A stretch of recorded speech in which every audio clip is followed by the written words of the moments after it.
Hello, everyone, and welcome to Uncivil Law. As always, I'm your host, Uncivil Law, a licensed attorney in Texas, Virginia, and before the U.S. Supreme Court, and I hope you're having a great day.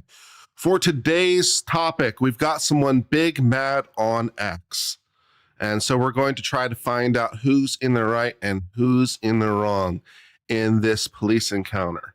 So we are with at Susie Rizzo01, who says, and I believe she's talking about herself, says a woman was stopped by a Layton City police officer because he said she was driving drunk. So she called her husband to have him there, and the police officer wouldn't allow him to watch as he put his hands all over her body searching her.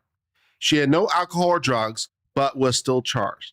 Okie dokie. So let's watch this video and try to adjudicate who's in the right and who's in the wrong in this interaction. Did the police screw up?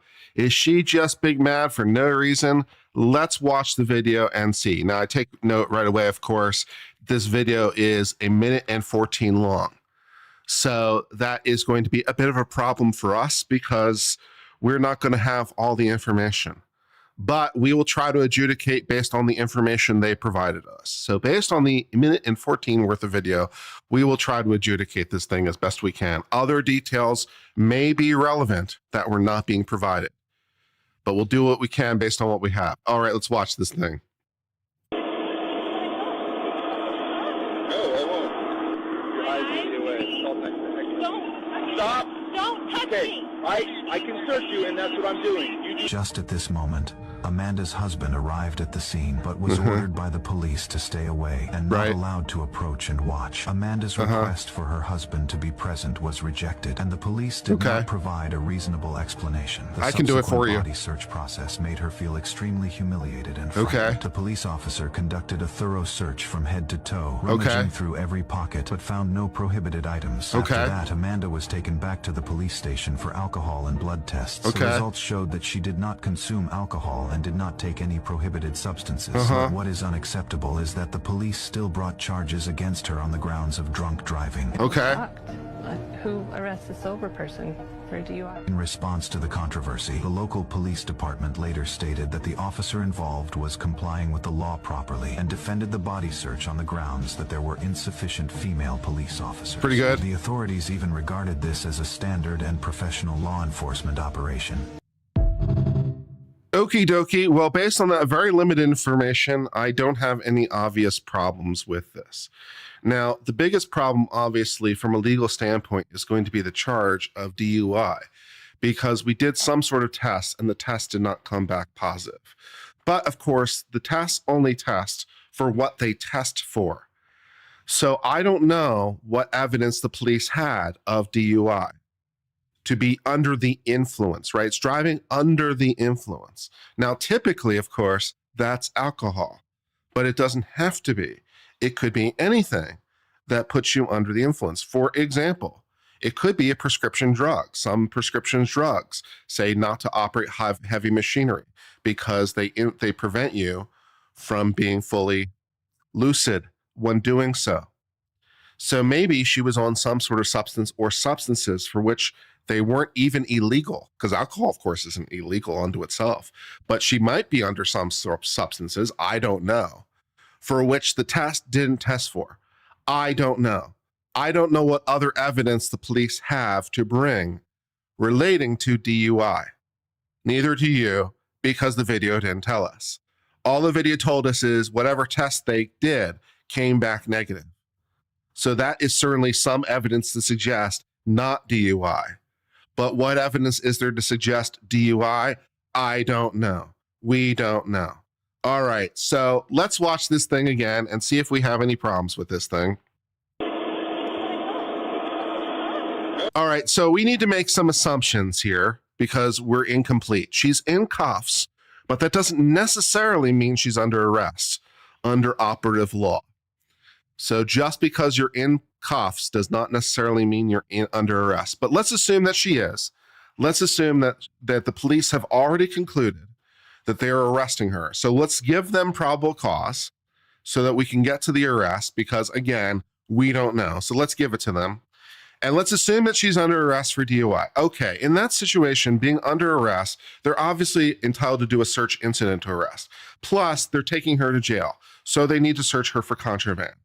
So they need to search her for anything that might be evidence of the crime. Plus, they can search her for anything that might be dangerous. So evidence of the crime could, for example, include pills of some kind.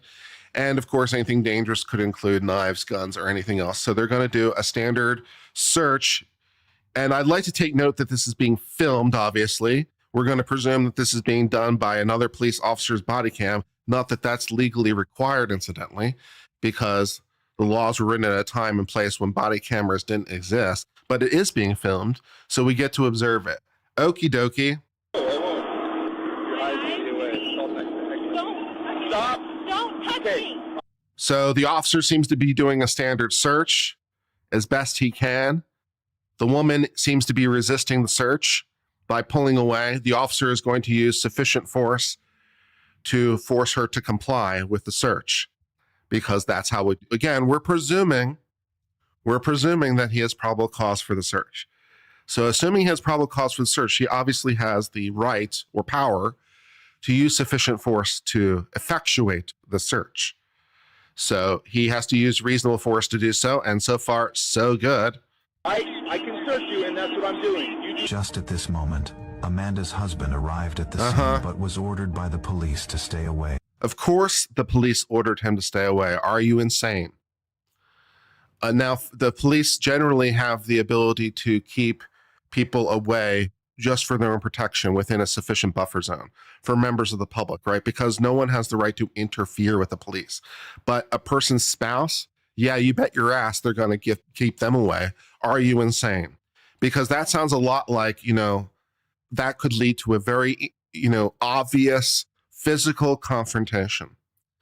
So yeah, the guy, the husband's not super thrilled about his wife being searched. I don't blame him. He has every instinct in the world, and I don't blame him. He wants to go protect his wife. I'm here for it. However, the police, assuming again they have probable cause, are going to conduct the search, and he might, being a guy who is properly, to use the exact right word, jealous of her husband, of her wife, because he's afraid of losing anything, wants to make sure that she is protected, might throw a swing or something. So of course the police are going to keep him away. Are you insane? And not allowed to approach and watch. Amanda's request for her husband to be present was also, I'm not sure why it's necessarily important that he watch anyway, given that there are body cameras. First of all, he doesn't have a right to watch.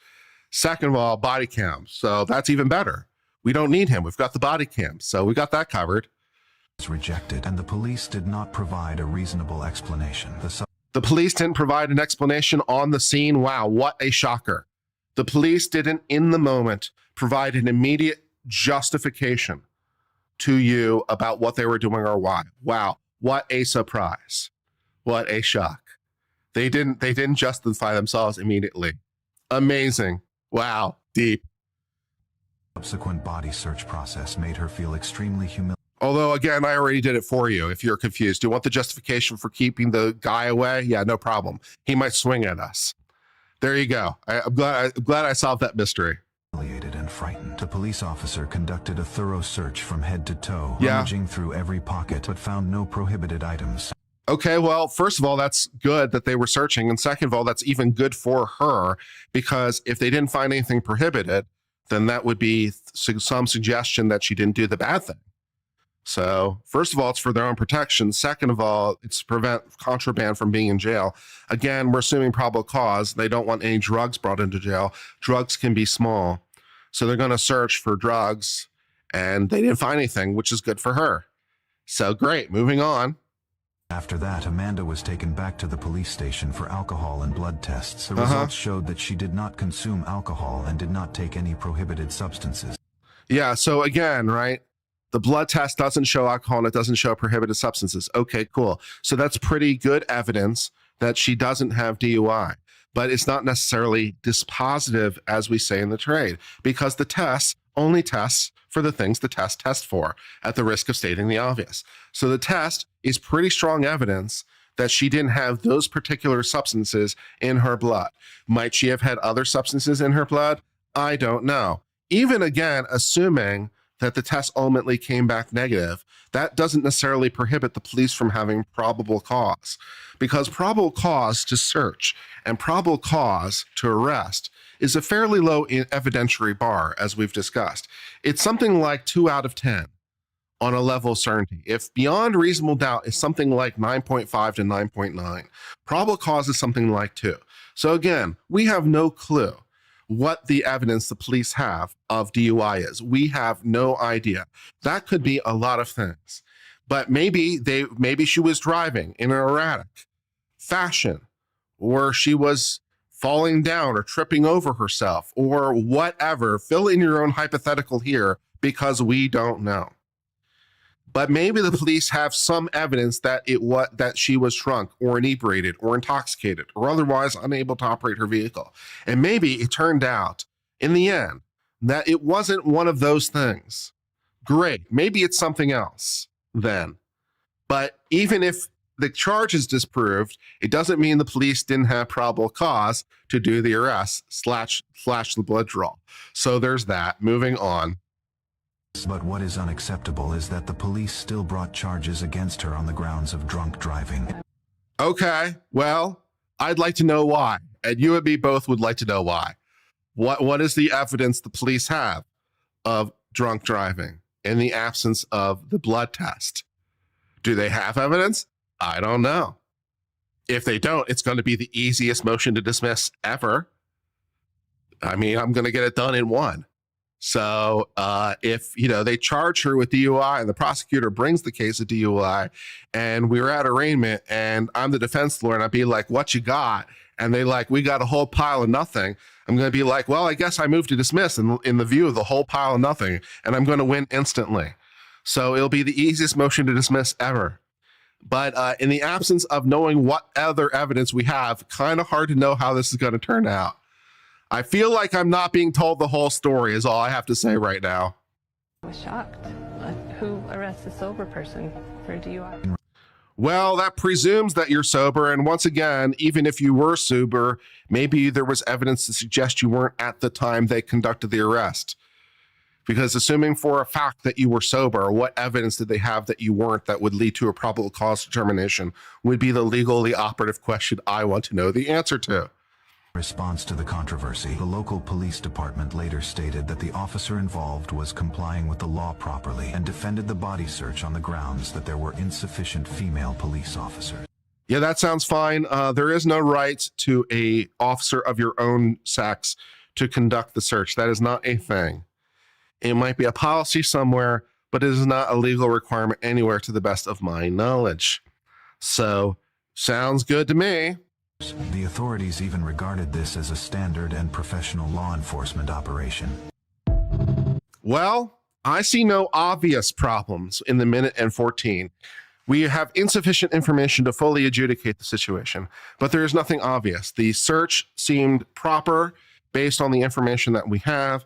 It seemed to be a standard pat-down search. She resisted a little. The police are forcing her to comply, as one does. That's what police do. Did you know that? Did you know that police will force you to comply? That's kind of what police do. So assuming the police have the power to do what they're doing, they are going to effectuate that power using means sufficient to effectuate the power. So yes, if you resist, they're going to kind of jerk you back into place a little to get you to stop. Wow, what a shocker. I know, I'm amazed, and so are you. So fun and exciting. Okie dokie. So let's read some of the YouTube comments or some of the Twitter comments, because some people are some big mad. Okay, so then I wrote, so this is what I have so far. Based on the very limited information presented in this video, there is insufficient information to conclude the police violated any rights. There is no fundamental rights to a search by an officer of one's own sex. That is not a law. And the police are allowed to conduct a search instant arrest. Finally, there's no evidence of obvious excessive force. Then I say there might be other details that could change the legal calculus, because of course there could be. But I can base only on what I can see. I can't see any obvious cause of action against the police. Super duper. So yes, that would be the correct legal analysis. There could be other things that could change this, potentially radically.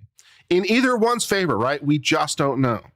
So are the police in the right and, we should just shut it down and tell her to go, be sad in a corner? I don't know. Does she have the best case ever for, unlawful search because the police didn't have probable cause and, were chuckling to themselves in a corner somewhere before the whole thing happened about how they're just going to, feel up this blonde girl because they feel like doing it that day? We don't know. So there could be evidence that could radically change this in either direction for anyone's favor. However, based on the video and based only on the video, I am seeing no obvious problems. So let's move on. Great. Petite Cyclist says, how can you be charged with DUI if the tests come back negative?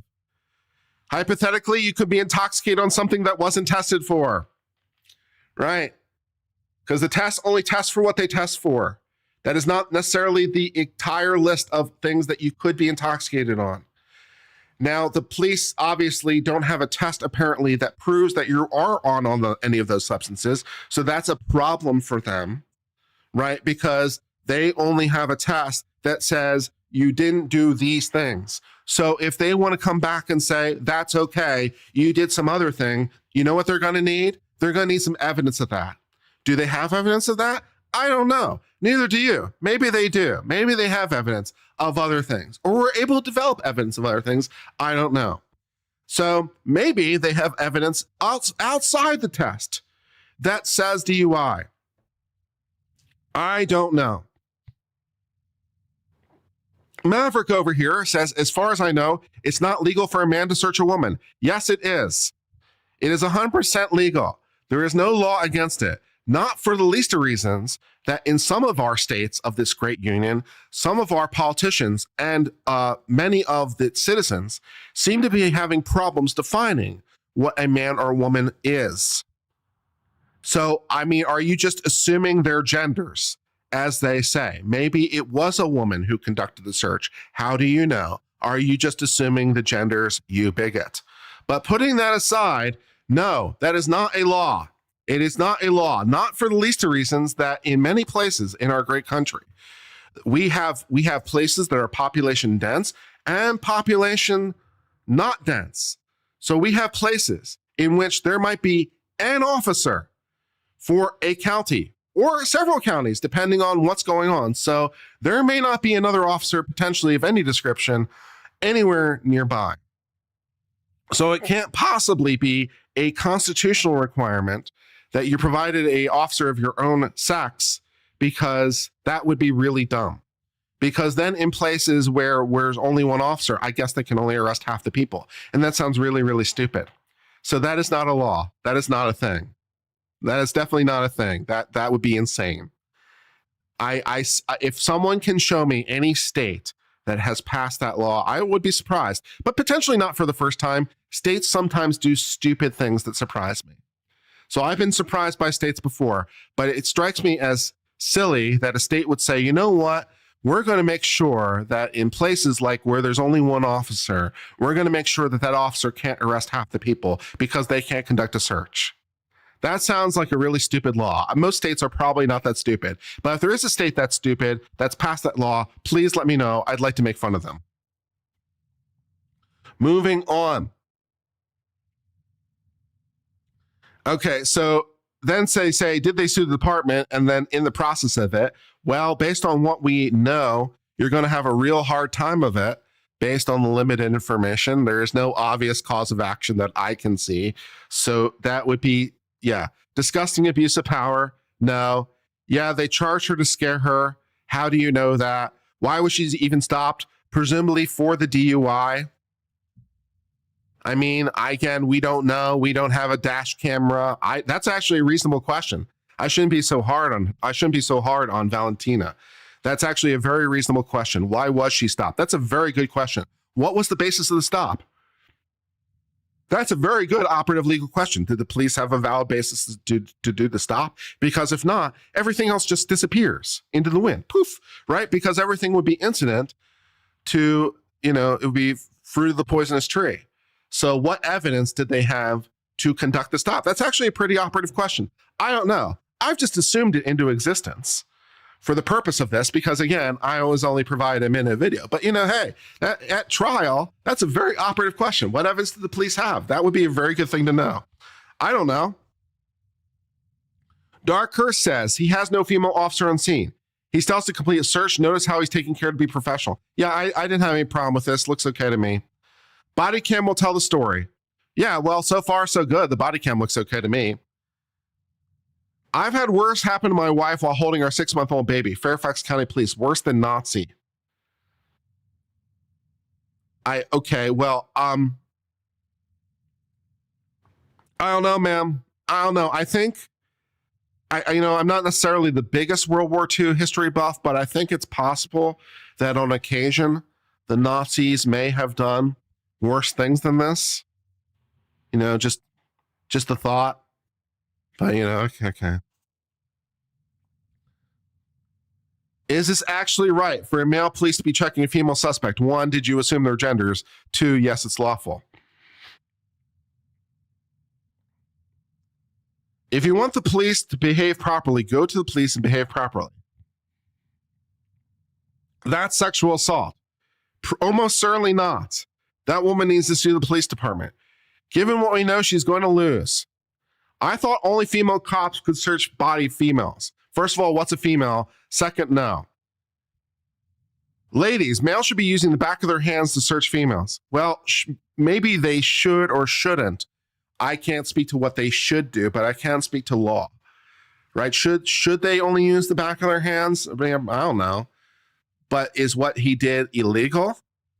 I don't know, man. I'm having a real hard time with that, that he did something illegal.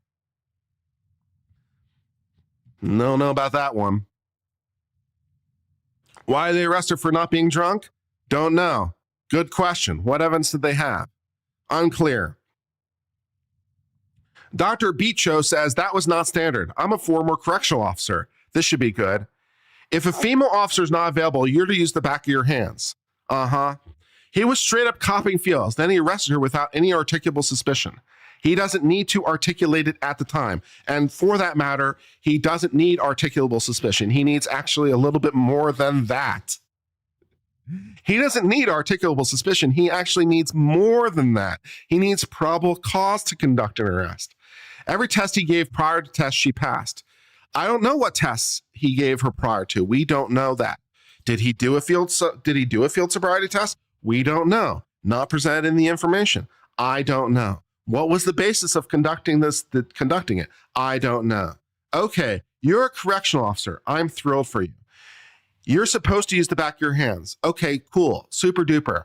I will take it as a given that that is what you were trained to do in the correctional facility. I will take it as a given. Was that lawfully required? Did they say that because it was required? I'm going to go with no. I'm going to go with they did that just because they wanted to avoid the issue, right? By using the back of the hand, then they're not like groping and we don't have to get into a fight about whether it was groping or blah, blah, blah, right? So they did it as policy to make their lives easier so they didn't have to get into a thing about, geez, was it groping or was it sexual or was it a search, blah, blah, blah, right? They want to make their lives easier. They did it for administrative convenience, not because it was legally required. I don't know of any law that makes the back of the hand legally required. I don't know of that law. Please show me that law. I don't know that it exists. They body searched a sober woman over a driving violation. Again, we are presuming a lot into existence. We are presuming probable cause. So we're presuming the search and all the rest of it. But yeah, that husband should have the right to shoot the cop in the head. Well, it's thoughts like that that are the reason the cops told the husband to stay away, because, he might actually do that. He might actually interfere with it and prevent things from happening and be a danger and stuff. So yeah, that probably would be part of the reason why they told the husband to keep a distance. Just a guess.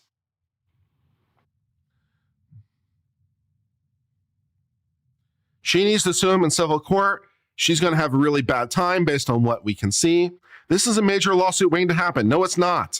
I don't know of any police department that doesn't call for female officers to search females. This is insane. I will assume that, first of all, I doubt that's true of every police department. There are 3,000 counties in this United States. I don't know how many police departments there are. I can tell you there's 3,000 sheriff's office because there's one for every county. But how many police departments there are, I don't know. A lot. So I don't know whether or not every police department has in its policy, males do males and females do females. I don't know. But let's presume that's true.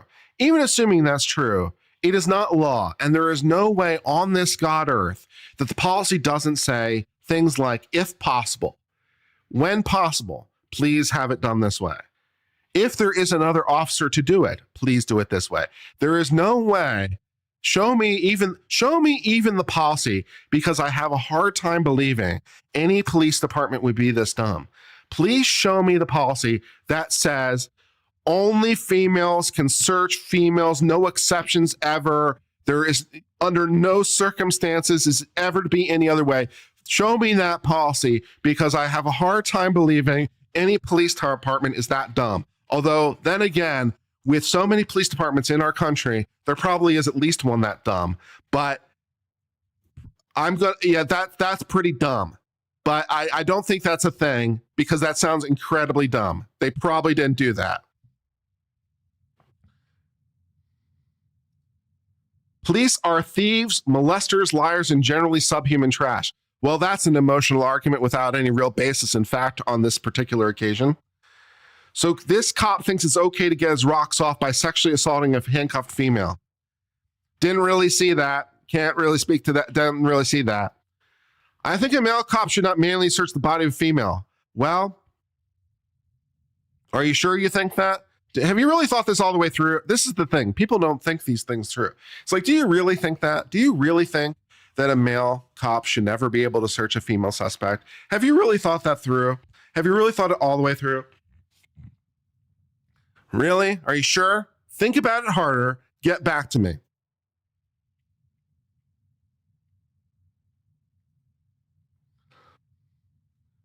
That piggy wanted to cop a feel? Uh-huh. They're called pigs for a reason. I'm okay with them being shot. Again, a lot of antagonism, not a lot of analysis. Maybe the body search was legal according to the pedo lawmakers. Well, more of the point, the Fourth Amendment. But it's completely unacceptable to we the people who are rightful owners of America. Uh-huh. He should be fired and should press charges as well, sue. Uh-huh. He searched the same spot a few times. Well, he was, being resisted. So, there was that, but okay. This is sexual assault. It doesn't matter if a physical search was done by the book. He had no probable cause for pulling her over. How do you know that? How do you know he didn't have probable cause? That would be great. How do you know that? If you do know that, that'd be fantastic, right? If he didn't have probable cause to pull her over, then basically everything that happened after that is going to be basically a nullity, because he didn't have probable cause to conduct the stop. Although, of course, he doesn't need probable cause to pull her over. He only needs reasonably articulable suspicion to pull her over. So to do the pullover in the first place, he doesn't need probable cause. He just needs reasonably articulable suspicion. So what was his reasonably articulable suspicion? If he doesn't have any, I'd love to know. But, we don't have that information. Good. Moving on. Imagine what ICE agents are doing to little girls while not having any film on them. Uh-huh. This is what happens when I'm not sure how ICE got into this. This is what happens when you let ICE commit crimes and violate constitutional rights. Cop believes they're immune from prosecution. Well, with respect to ICE, this is, okay.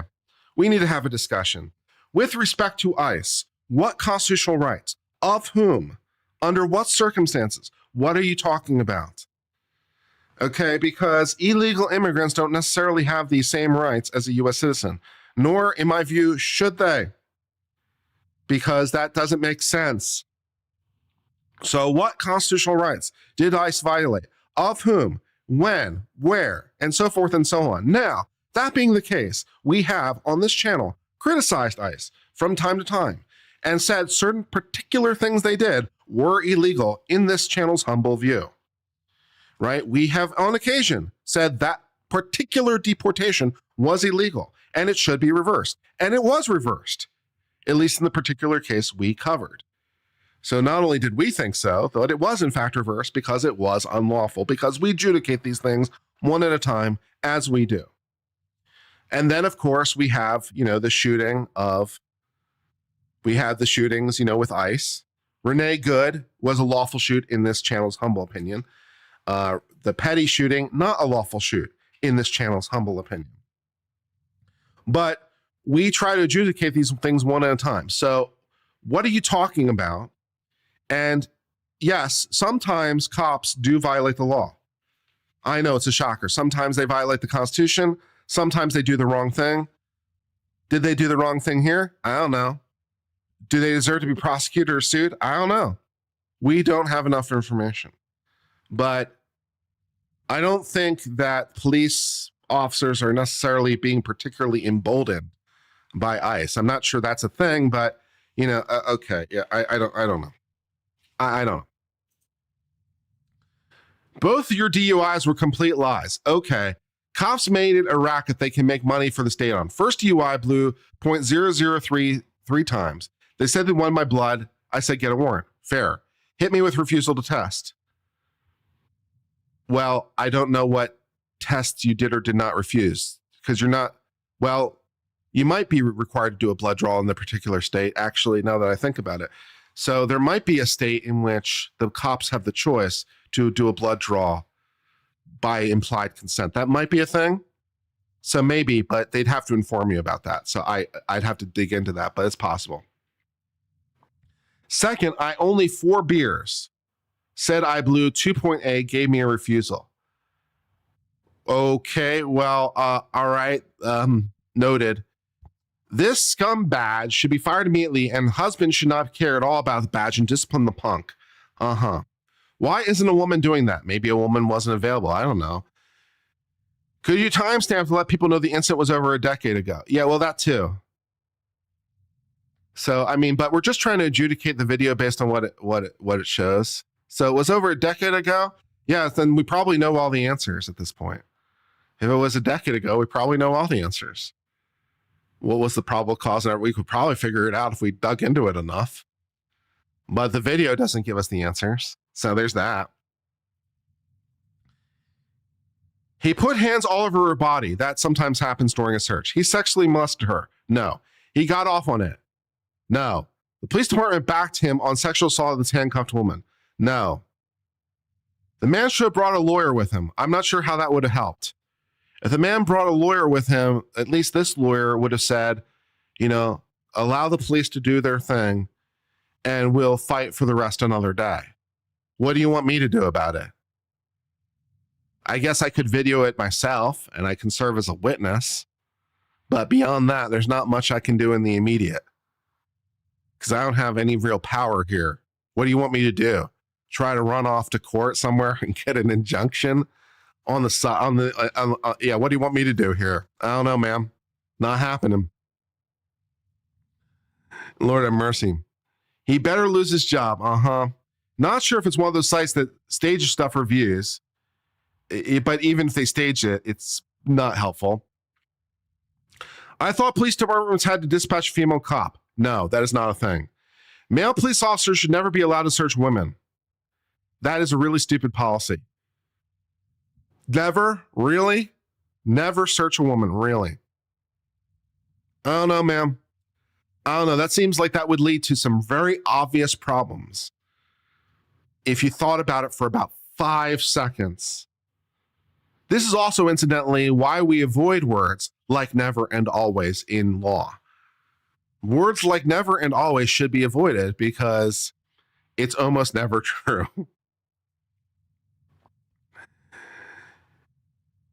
As a rape survivor, no pig is putting hands on me. A 2016 civil suit was filed, but nothing happened. I bet nothing did happen because there's no obvious cause of action. Yeah, I would think that, that lawsuit doesn't work. I thought they were supposed to use the back of their hand. That might be in a manual somewhere. Supposed to and required to are not the same thing. What a little perverted bitch. Some of you guys have some real issues with the police. Again, we try to be relatively neutral on this channel, all things considered. The police, generally speaking, are generally like everyone.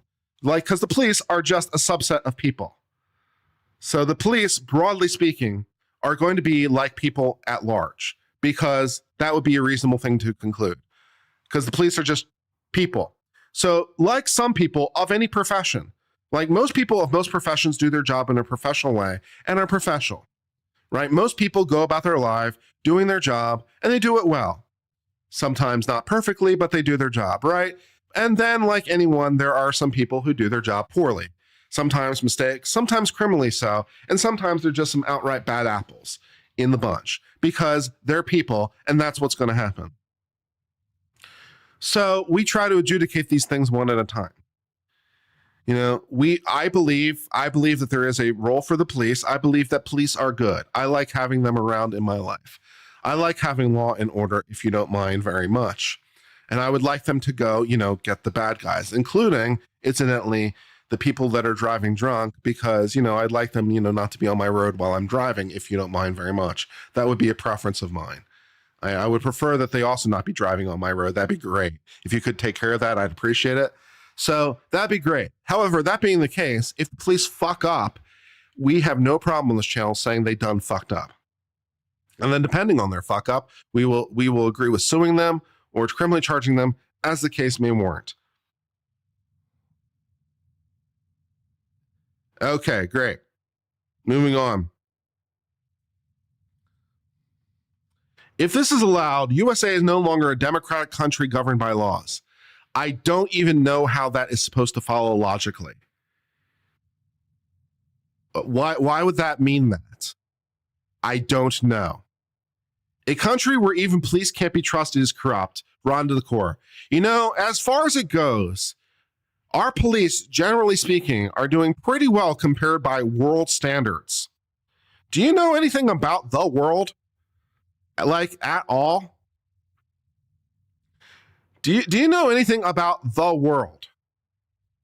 I don't know, man. I feel like our police are doing, you know, pretty good by the standards of the world.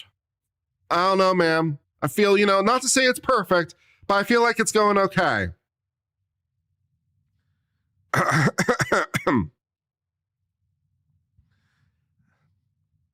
Lots of cops are sociopaths and perverts. Standard and professional law enforcement operation. Yeah, fucking right. Standard professional. This is an excuse to get away with sexual assault. Oh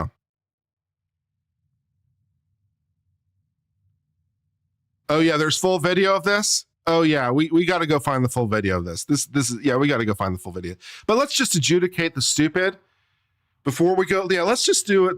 We'll come back to this. We'll watch the full video. But for the moment, let's just adjudicate this based on the video, because these people are saying some wild batshit crazy things based on a minute of video that doesn't give them the justification. See, it's even worse than that, because like if they had found a minute worth of video,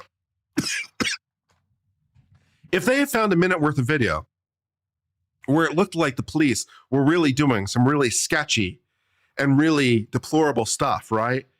And that was their minute video, right? They found a minute where the police were doing some really sketchy, really perverted shit, or it appeared that way, right?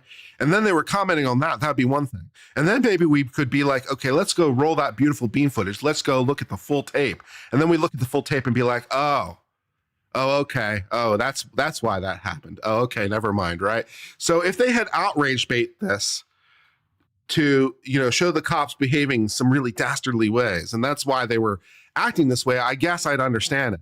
But I assume this video was put together to accomplish that purpose, and it still utterly fails in that purpose.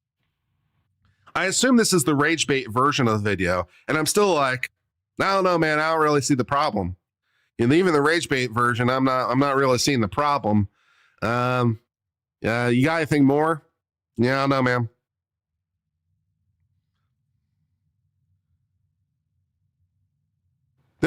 I see some hostility here from the police, Who would sit and watch a pig do this or wife and not kill every pig in sight is not a man. The only good pig is in a box. Well, geez, we have some thoughts about the police now, don't we? Okie dokie.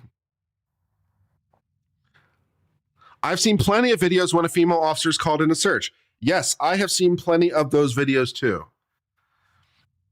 It doesn't mean it's legally required. Cops like this eventually turn into a pedophile because of how high off the power they get. The same thing happens to most people in the government. You know, I'm guessing that I'm guessing that these people, I'm guessing that this particular post will in retrospect not appreciate making its way into my feed.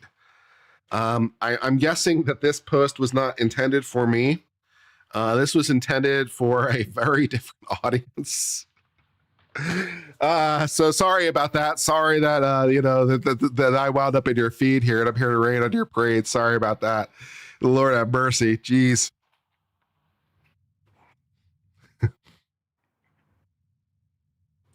The old standby, it's okay and permissible because we're understaffed. Well, I don't know if you know this, but there was this big defund the police movement. You might have heard about it. Yeah, you might have heard about this defund the police movement.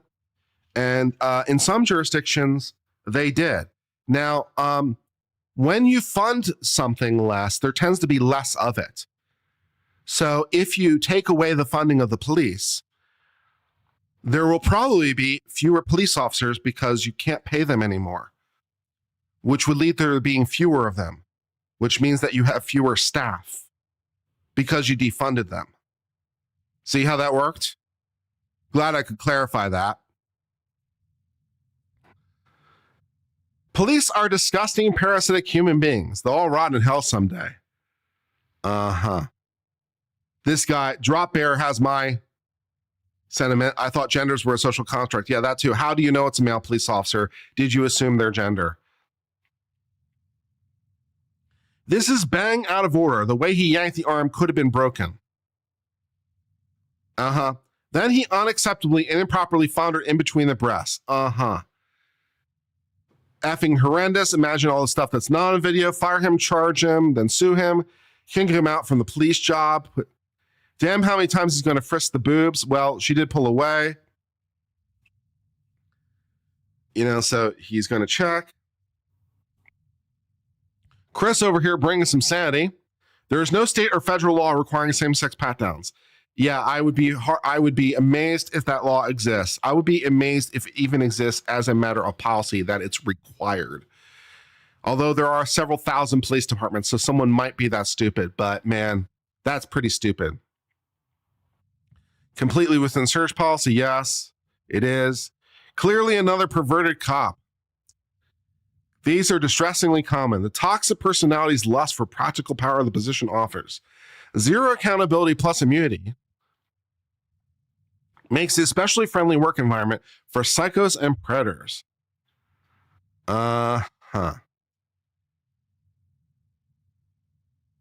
Okay, well,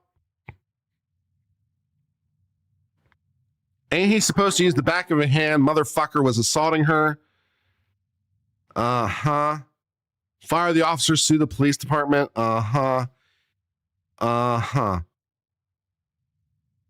So we've got a lot of stupid. We've got a lot of stupid in this thread, and we've got a lot of just anti-cop in this thread. And that's what we've got. We've got a lot of stupid and a lot of anti-cop. All right. Now let's see if we can find the full version of this video so that we can adjudicate maybe why the officer thought possibly he had probable cause. Let's see if there might be evidence from which a reasonably prudent officer could potentially conclude probable cause, which again, as a reminder to our friends everywhere, is about a 2 out of 10 when it comes to a level of assurance, right? It's not just a guess, and it's not just speculation. You need basically reasonably reliable indicia, for lack of a better description. You need reasonably reliable evidence of some description that makes it plausible. Not more likely than not, just kind of plausible. So let's see if we can find this full video. Okay, this is going to take a second. Hold on. Talk amongst yourselves.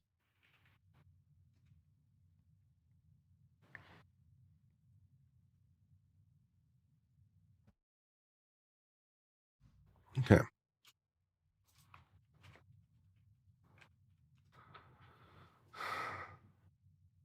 Okay, is this the one? This looks like it might be promising. Yep, this is it. Great. I found it instantly. Well, that was easy. Took me one step. That was way fast. I found it instantly. Great. All right, hold on.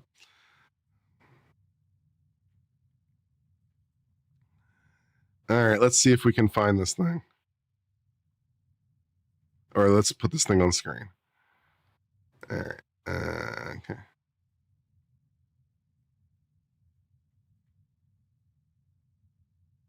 All right, great. All right, so this is from Layton City in Utah 9 years ago. All right, let's do this thing. All right, so excuse me. You can be your own judge here and adjudicate for yourself. Do you think the police have probable cause or not? Let's find out.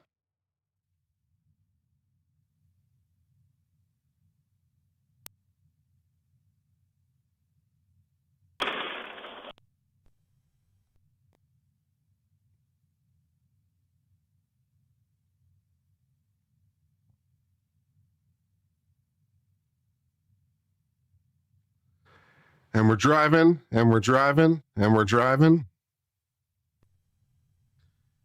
And we're driving.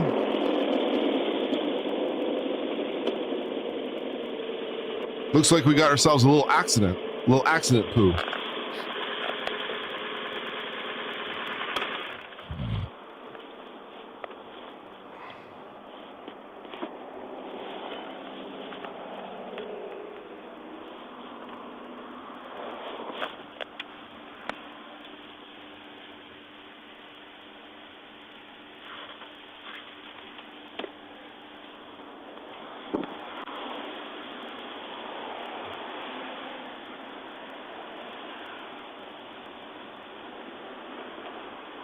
Motor 50.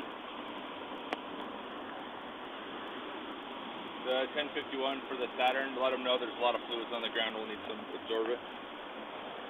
Get some kitty litter, baby. X-ray 048 Zulu Tango. Yep.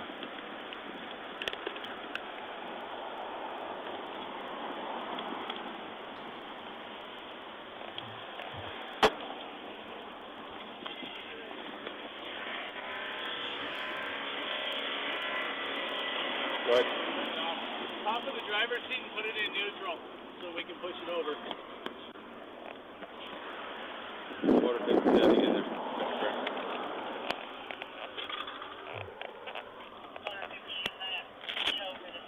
You got it in neutral?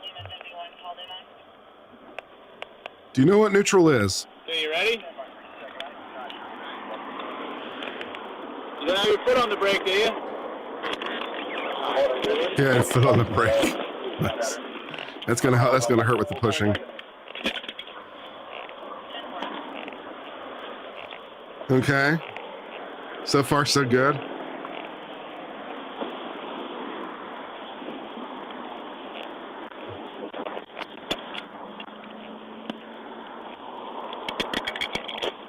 Try to kick the debris out of the way. Okay.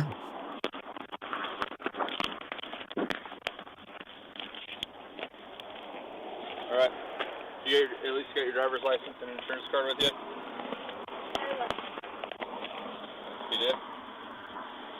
Did you just have your wisdom teeth taken out? No? You didn't? Ever?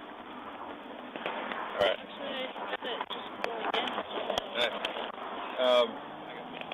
All right, that's where I've met you before. Do you have your driver's license with you? I'm sorry, You don't have that either? Is there an insurance card in the glove box? I forgot my purse at home today. Okay. Okay, we don't have any identification. We're not off to a great start. It's not opening. No driver's license, no proof of insurance. That's helpful. Fill out this form as best you can, okay? Okay. All right. There's that. Just belong belong to mom and dad, I imagine? I bought it off my sister. Okay. So, you have a phone? Yeah. You're going to need to call for a ride. Call your parents and have them bring down a copy of the insurance card. Okay. What's your name? Alexandria. Alexandria? Yeah. My eyes have decided to attack themselves with allergies right now, so that's fun. What's your last name? Stevens, STEPHNS. What's your birthday? 225. Home address? 1202 East, 3150 North, Layton, Utah. 3150 North? Yeah. And phone number? Come on. One sec. 480. 801? Yeah. Or, no, I'm sorry, 480. It's So, Phoenix. so 480-666.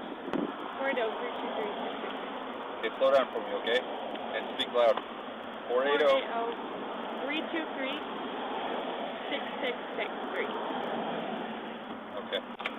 Alright. Work on that. See if you can bring your driver's license down here too. Not a bad idea. How you doing? How's it going? How are you? Good. Are you okay? I'm fine. Do you get your driver's license with you? Yeah. You were just coming to say hi. Yeah?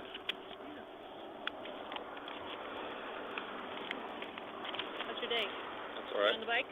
How's your day? It's good for a while. You live around here? Down the street.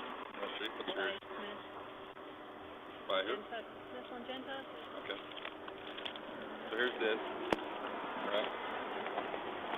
Let me get a home phone number for you. 801-414-4947. Do you want to... Want somebody to come out and look at that knee? No. That from hitting the dashboard? Yeah. Okay. I think it's fine. Huh? I think it's just a scratch. Okay. Alright. What's your current address? 1131 East, 425 North. Layton, Utah. Layton. I'm just saying. 40. Alright. So fill out that form. Alright, use your, put all your insurance information on there. Do you have a current insurance card? Do you have somebody text you a picture of the Yeah, I'll get it. Okay. It might be in there. I don't know. Okay. Find it. Alright, check over with it. Thank you. Anytime. Motor 50, can you check one name and date of birth and a second phone number?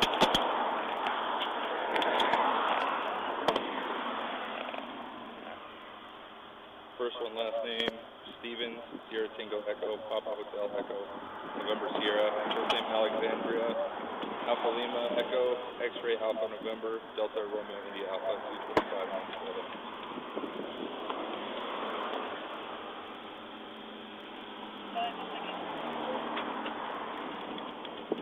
The 27 number 161-594-306.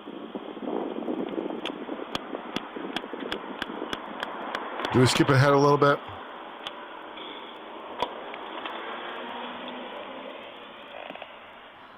You got your photos. I don't want to lose any context I need. Did he mention if they said what happened? I didn't ask them. I usually, even if they've talked to somebody and they tell me what happened, I still go up and ask them. Right. I get it from there. I was going to go do that. Lima 684, your case is The girl in 12831. the Saturn, when she got her wisdom teeth out, they gave her like a bunch of chemicals, and she, go ahead.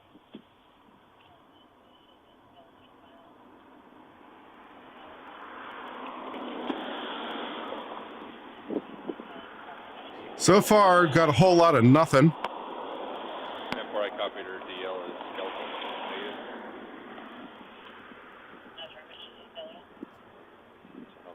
So far, we've got evidence of a accident. That's about it. And we're processing it that way. To be fair, we're just processing it like an accident. Amanda Houston, Shazana Layton. Valid expires 3/20/20.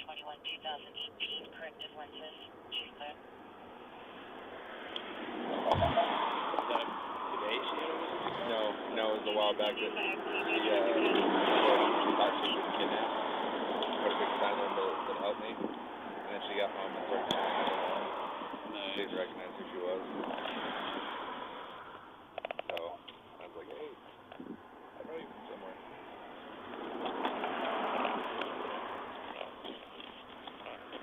Go ahead.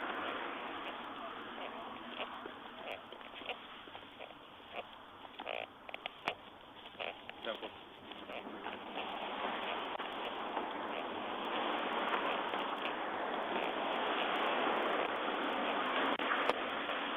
So can you tell me what happened? People like was red. They were all backed up to there. And I went flying. And then she hit you? Huh? Yeah. Have you had anything to drink today or any medications? Today? Not today? No, I'm naturally retarded. Naturally retarded. Nice. You did get that Yeah, card? right. Awesome. So just fill it out. That pen's not going to work on the form. It's got to be a gel pen. Did I give you one of those? No. It's usually in my...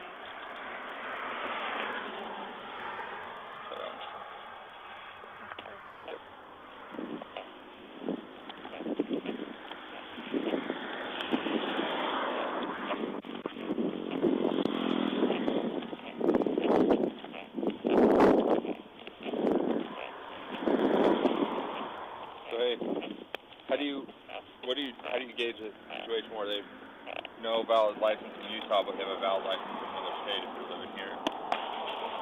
If they have a valid license in another state, then it's still a valid license. Yeah, should be. But usually while they're filling out that paperwork is when I do my citations. Well, I just don't have a license for this one. She doesn't have it with her. She's gonna have her family bring it down from the house. You can still write down all of her information and start on the vehicle information and stuff like that.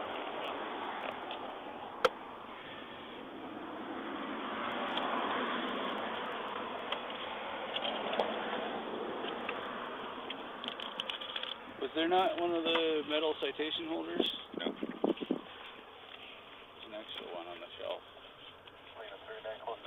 Grab that when we go back. I hope you guys are entertained by this bog standard traffic investigation so far. She's like, I don't know, she's being really sassy, I guess. The thrilling life of the police, man. Communicating with me, like, it doesn't seem right. I asked her if she had anything to drink or taking a prescription. She said no. So when she gets done with that form, I think I might check her eyes real quick.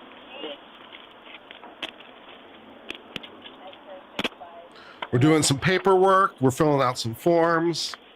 We don't have a driver's license, but someone might bring it to us. Exciting. Or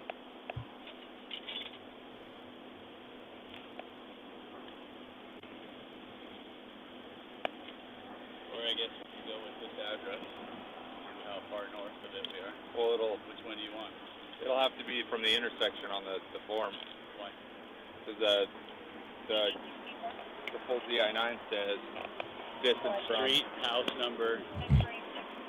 Oh. Whichever. Now they're having a discussion about how to fill out the form. But it says either, just so you... It says several of them, so... Motor 50. Do we write this down or do we write this down? Now we're having a discussion about how to fill out the form.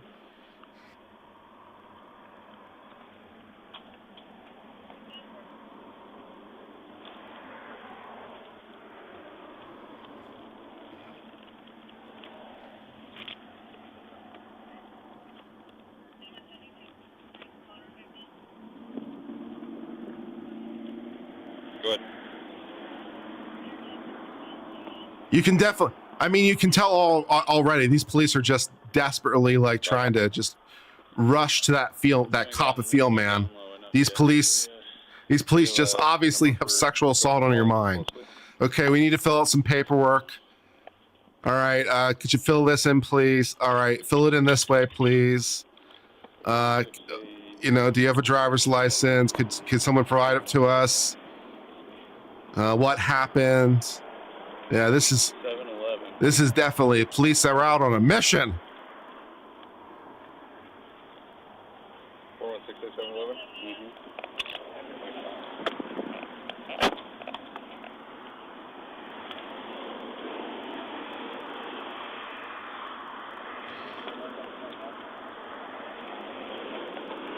We got a bicyclist. That's exciting.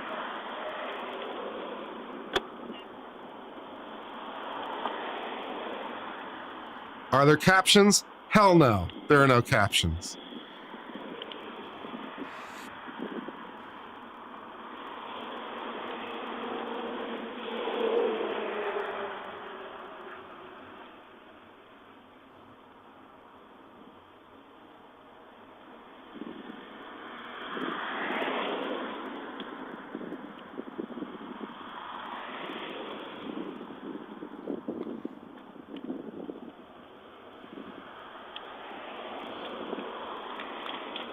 When you just are craving that high adrenaline life, man.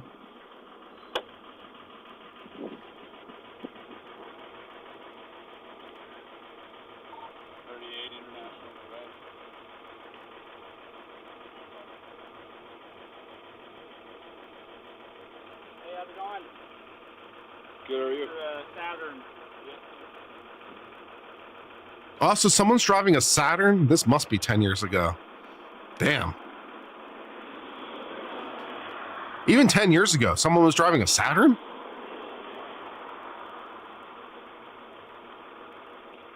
What pieces of shit cars those were, man.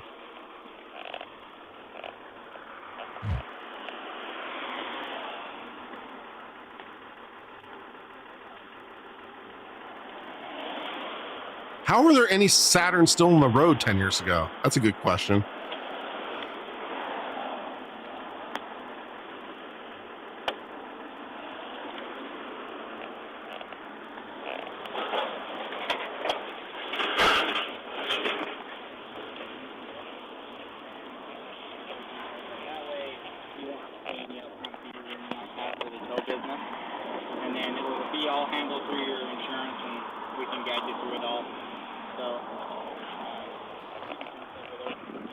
Motor 50, can you tell me if this Saturn has insurance? Immediate you need. Other than that, you can come to the yard later today or tomorrow. You can take your time and pick through it.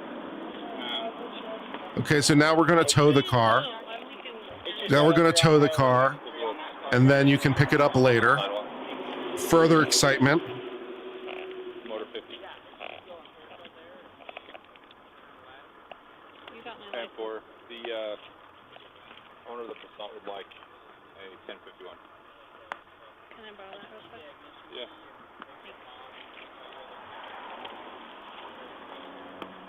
Charlie 01 for Yankee Mike.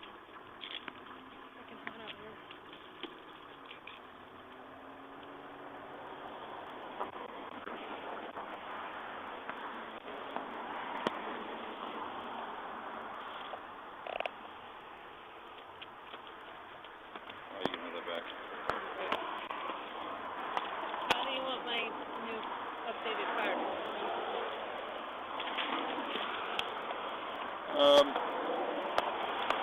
Do you have the, it's on the back of the policy card?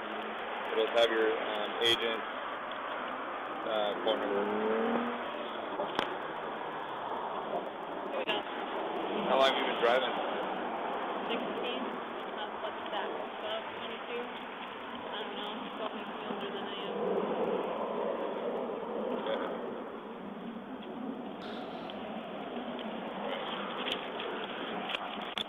You got that? Yeah. This is Matt. Your husband. Okay. It's actually my car. Kind of. Good deal.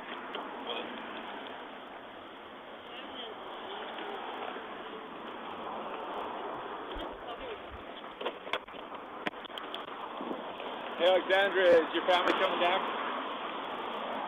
She gonna bring your driver's license and you don't live with her? Okay. She can have an insurance card for the car? Can you get it up for me? Okay. I'm gonna come over and give it a shot, all right? Thanks, I appreciate it.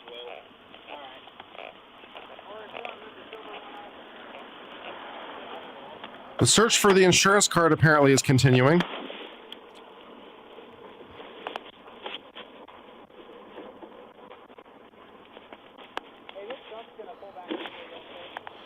Do you know who your insurance company is? American Family, I'm about to call it right now. Okay. You guys need to bring folding chairs and tables. Well, that's the price you guys pay for driving around. You got seats in your car. Well, you know, they have little cars that fit. You don't have to be mean. Have you haven't had anything to drink or not? No, do you want? Yeah, can I do Come that? on, I'm just retarded. Oh, there. Hey, sir, here for a second. So it seems to be the police think that she's drunk, and her defense seems to be, I'm just retarded.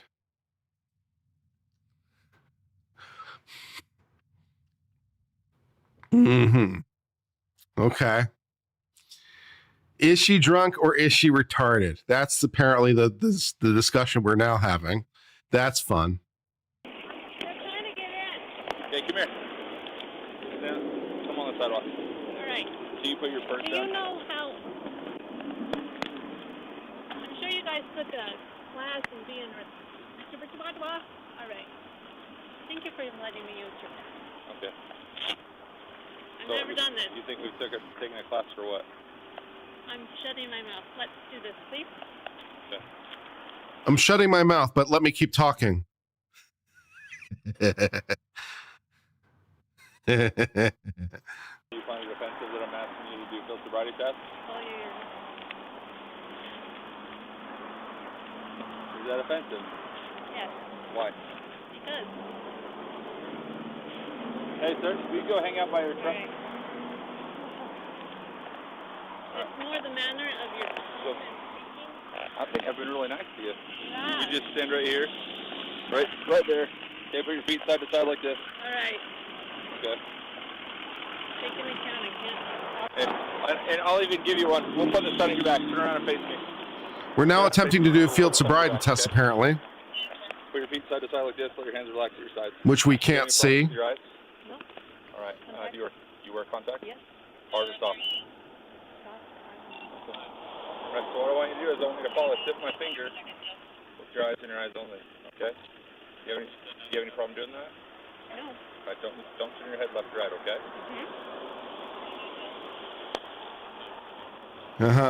Well, we can just go ahead and assume that she's going to fail the field sobriety test because it's pretty easy to fail them. To be honest, even if you're stone cold sober, it's kind of hard to pass them perfectly.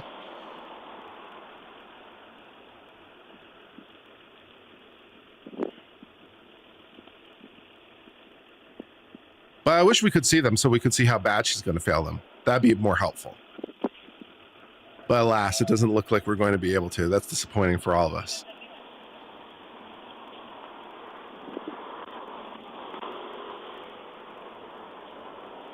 It would very much help with our probable cause adjudication if we could see these things and see how bad it is. That would help a lot.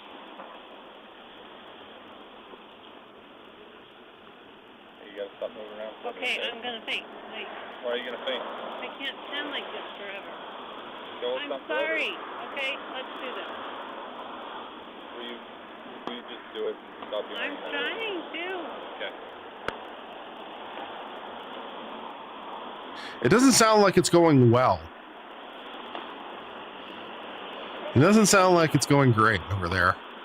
Yeah, I want you to tip my finger and follow it up, okay?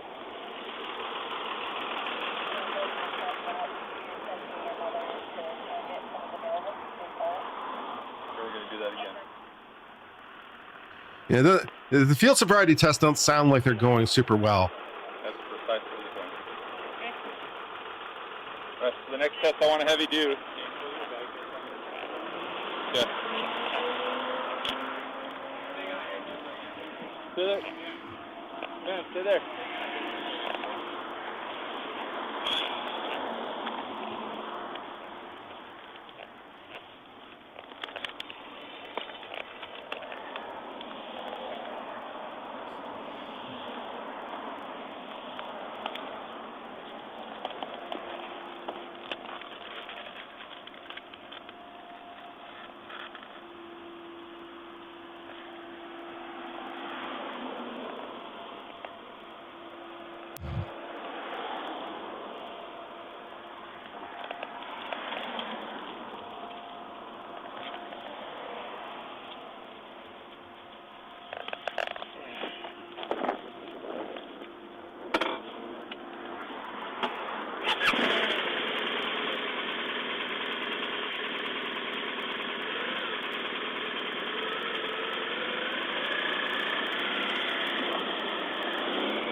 Okay.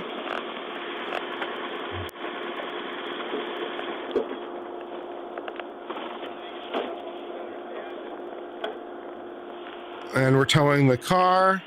And we're towing. Very exciting.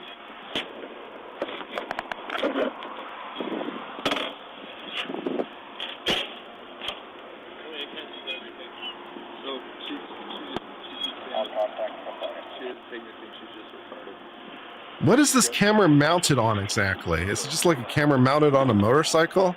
It's like free moving? For nystagmus, she's got it at maximum deviation, but it's not prominent. It's just really faint.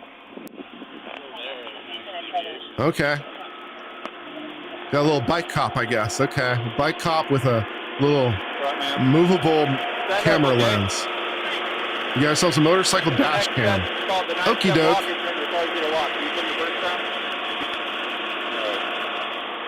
Okay. You have sandals on. The pavement's hot. Are you okay doing this with sandals? All right, good. Now we get to finally see some of this field sobriety test on camera instead of just hearing about it. Okay. So this might be a little bit more helpful to us. Okay, great.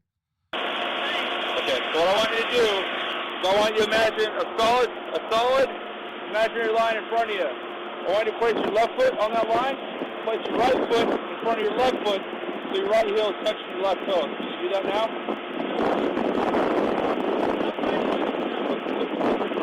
I ask you to put your right foot in front of your left foot. Okay. Let your hands relax down at your sides. Go ahead and stay in that stance, please. Right, let your hands relax.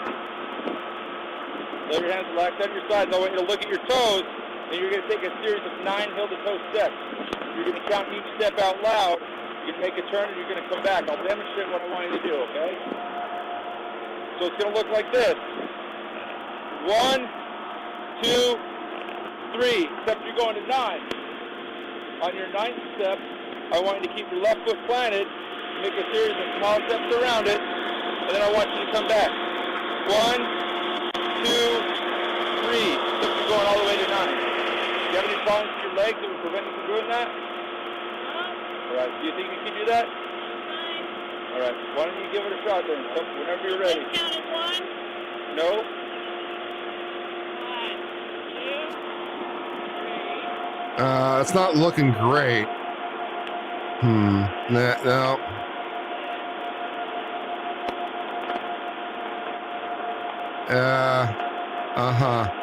And she stopped counting.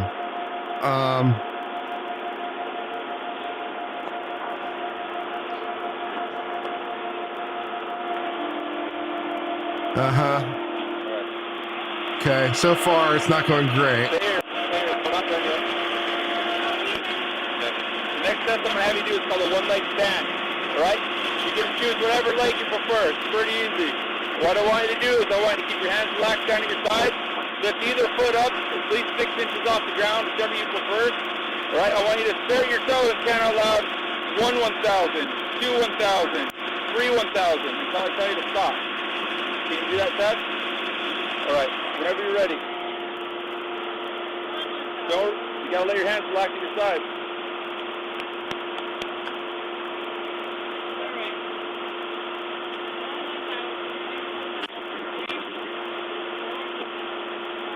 Okay, this isn't so bad. All right, that's pretty good. Right, go ahead and stop. All right, that looked like a pass. Stop. Yes. Put your hands behind your back. Stop. Okay, well, yeah. Is it sufficient probable cause for a DUI? I don't know if it actually is, to be honest. Now, it's a little bit hard to say, but I don't know what else they saw or heard because some of it wasn't on camera. She did kind of fail that one test, but that kind of was a pass. That's all to me. So I don't know. But probable cause is such a low standard that, I'm not saying it should be. I'm just saying it's a very low standard. But I've seen better.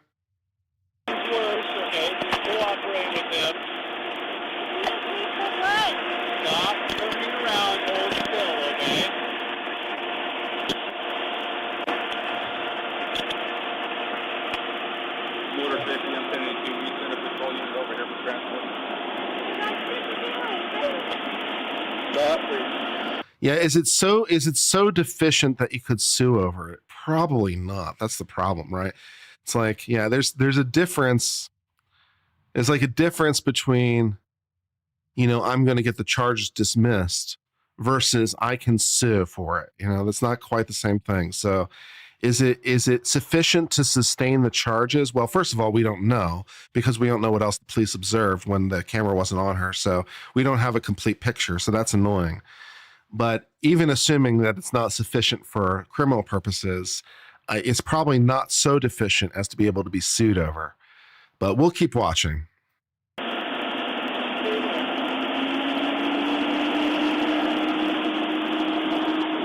Come over here in front of my motorcycle.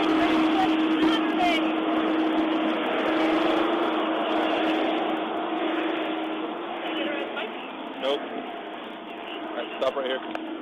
Go ahead, widen your stance for me. Keep your feet up. All right. So yeah, good for them. Good for them. They're going to bring her right in front of the camera when they do the search so they can avoid any allegations.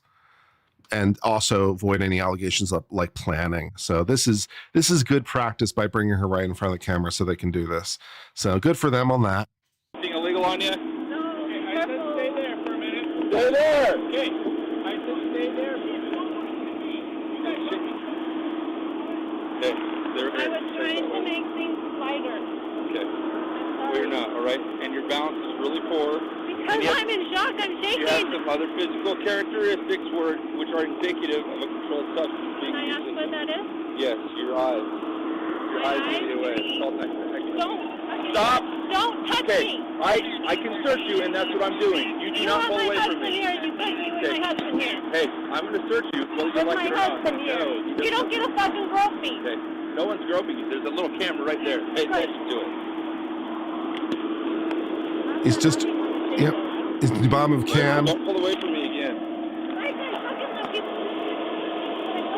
Yeah, out.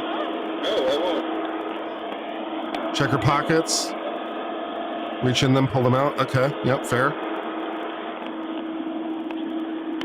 Could be pills or anything in there. Standard search. No muss, no fuss. All right. What I want you to do is I want you to come over here on the... I have no problem with that. I have zero legal issues with anything I just saw.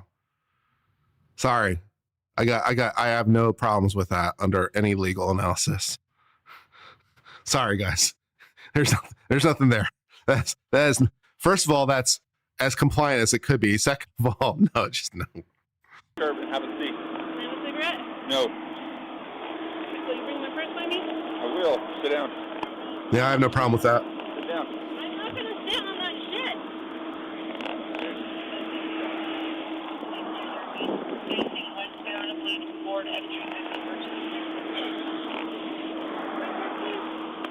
Stay there.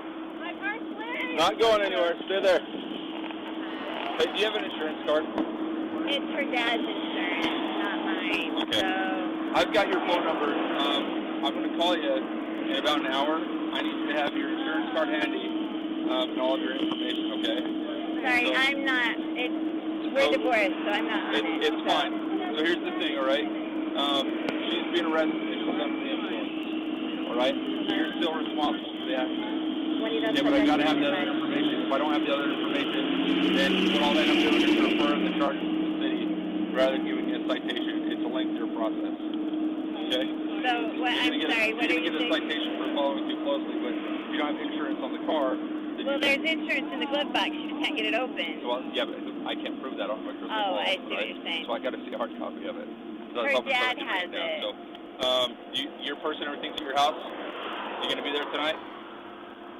Is this really what someone on X decided to get all worked up about? I mean, I don't know that I'm necessarily here to tell the people on X what they should or should not get worked up about, but really, of all the cases that you could get worked up about, this is the one you decided to get worked up about. This is the one that you decided was absolutely beyond the pale and require the utmost condemnation of the cops. This was the one that you said this far and no farther. This is your stalwart. This thing, really? Jesus, man. This is so boring and banal as to be beneath mention. This is a day that ends in Y. Why are we talking about this? Why are we talking? So stupid.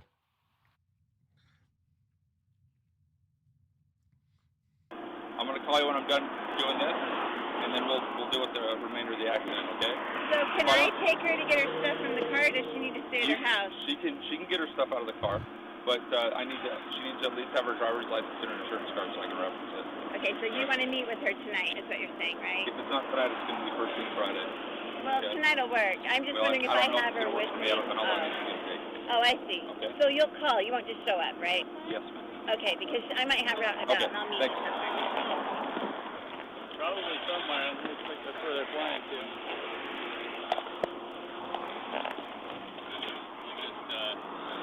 Huh? We'll just be done with the bike when we get her back. Okay. Purse looks good on you, officer. When he gets here. It's so dumb. Let's get a 1051 for her car. Did we already call for one? Or? Yeah. So if it's already on the way, we just tell him it's state tax when they get Okay. Will you do the state tax form, and then I'll follow him down? Yeah. In the car? Thanks. You want to talk? Why don't I stay with her for a second and you go talk with the... Oh, we've already swept the street. We collected some car parts in the bucket, I guess.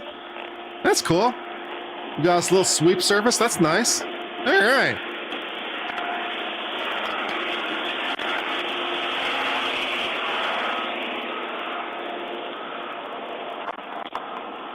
All right. She's obviously been arrested, okay? For driving under the influence. She's not acting right. She's in shock. She needs a fucking ambulance. I know. No She's time. got physical characteristics that are indicative of her being under the influence. You can say what you want. Just listen to me real fast. You're going to find zero alcohol, zero drugs in her system. And I want an apology when this is over. Yeah, that's not happening. I want an apology. No. I'm not going to give you an apology. I'm not going to apologize for arresting somebody that has the physical characteristics of being under the influence. She's in shock. Maybe. Maybe in shock, but So you're not going to treat her? You're going to leave her on the fucking curb in 100-degree weather? Stop. Stop. Ask yourself if you're doing the right thing. Hey, stop. Okay? You don't have to stay here. You can leave. You understand me? The car's going to be impounded. I need the key to the ignition. Now.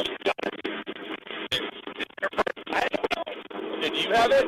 Geez, I can't think why they might not let the husband nearby while they're doing the search. It's so hard to tell. So hard. Why might they not allow the family member to be right there? While it's so hard to tell. Why did the police tell him he wasn't allowed to be nearby? It's so hard to tell. Yeah, yeah. She's got the key. She drove it. Yeah, but you've been around the car the whole time. Correct. My stuff out. Okay, what stuff did you take out of it?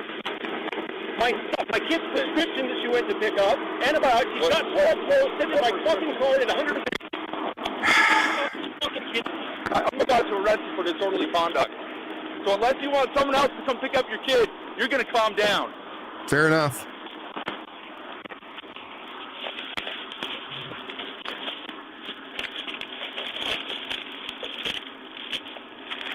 We are now towing the car because it is not suitable to be driven. No problem. There. Where are you taking her? She's going to go down to the police department. We're going to do a blood draw. She's going to get booked into Davis County Jail. What happens for blood draw zero? Then what? I get to come pick her up? No, that won't. We won't get the count on her blood for probably 6 weeks. So you can bail her down to jail. You can bail her out when they process her at that point. Why don't you give her a breathalyzer? It'll show instant results. I'm kidding. I don't suspect she's under the influence of alcohol. You got to be kidding me. Right, but Wait. she's under the influence of alcohol. Breathalyzer. It'll show instant results. I'm kidding. I don't suspect she's under the influence of alcohol. See, there you go. Okay, so listen, the cop just said, see, that was a good question. Why don't you give her a breathalyzer? The cop says, I don't suspect she's under the influence of alcohol. So that makes a good, yeah, that's pretty good, right? I think she's under the influence, but not necessarily of alcohol. I don't think she's under the influence of alcohol. I think she's under the influence of something else. So a breathalyzer wouldn't do anything because it's just going to show it doesn't show me anything because I don't think that's what's true. Okay, great. Moving on with our legal analysis. Great. You got to be kidding me. Right, she does not do pills. She doesn't smoke weed. She's getting tested perfect for everything. Well, I cannot believe. I guess we're going to find out. She's in shock. I can tell that because she mumbled to me on the phone before I came over here. Okay, that's fine. She might be in. She refused. She might be in shock. It could be something else, right? The issue is probable cause. Like the issue is, it's just basic probable cause, right? It's not that, it's not more probable than not. It's just what's plausible. So she's acting in a strange, confused way. Could it be shock? Sure. I mean, it could be, but could it be she's under the influence of something? Sure. So guess what we're going to do? We're going to take this to the next step of the adjudication ladder, right? We're going to work this up the ladder to figure out what's true.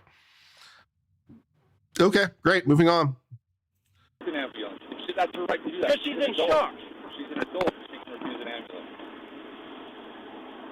Okay. You're free to go. Do you have the keys to the car or not? No. Okay. I need you to leave then.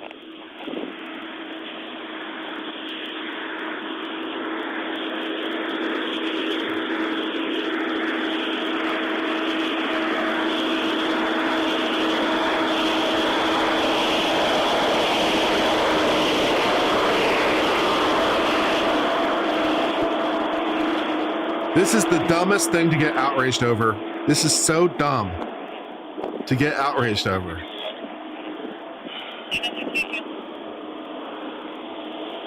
By members of the public, I mean. I can't believe the members of I understand why she's upset. I understand why the husband's upset. But members of the public, this is a day that ends in Y, man. Yes.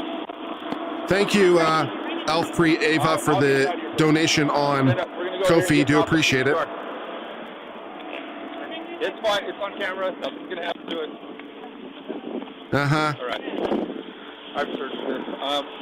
Let's just put her in your car, and then I'll follow you down to the station.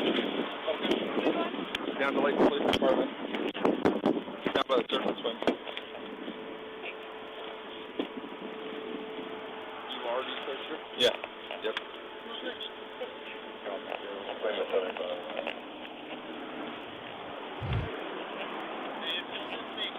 The case forms have all the information. I'll fill out the DI-9 for you. Okay. Hey. What am I picking up? You're picking up the side. It's going to be a state tax for So DUI. it's going to be a minute. We just figured that Give out. us a second. Okay. I just ran her through tabs. So. I'll just sit in the truck in. You don't want to start pulling up on the bed or anything like that? You can do that. I'm going to let me search her purse real quick. Her husband said he didn't have the car key. She's got it. She said her husband has it, so you might really be dragging it. Yeah. I gotta get that vehicle key out of it.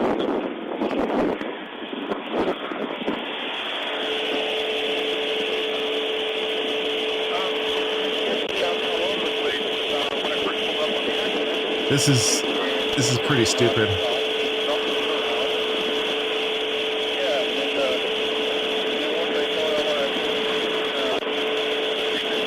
I'm going to search in the background for information about the court case. You can listen to audio for a second.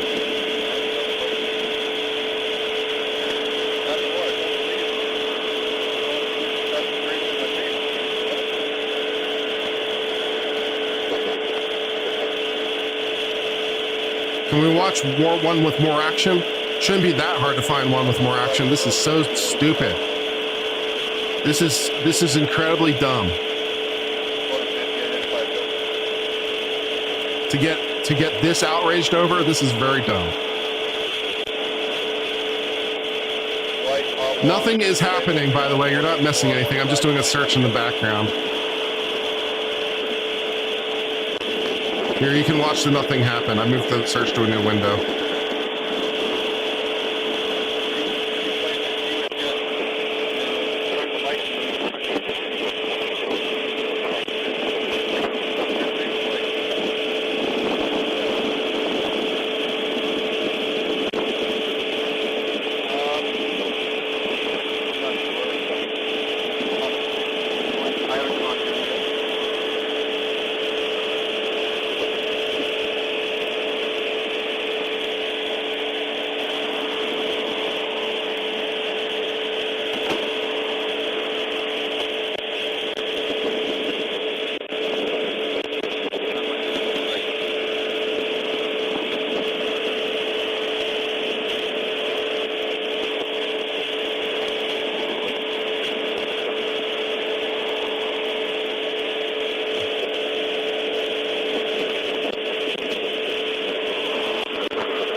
Yeah, this is very, very boring body cam. This is the dumbest body cam timeline we could be in right now. This is so incredibly dumb.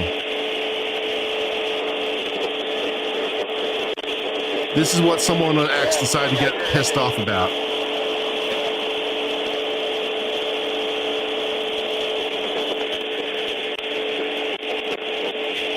Well, I think that's going to be the end of the video. Yeah, that's the end of the video. There's nothing else of interest anywhere on the video. So that's the end of that, I guess. So apparently what happened as a result of this, based on the AI telling me, there was blood tests, both by the hospital and police, that came negative for alcohol and drugs. The government dropped the case against her at some point. She threatened to sue, but it's not clear that she ever did sue.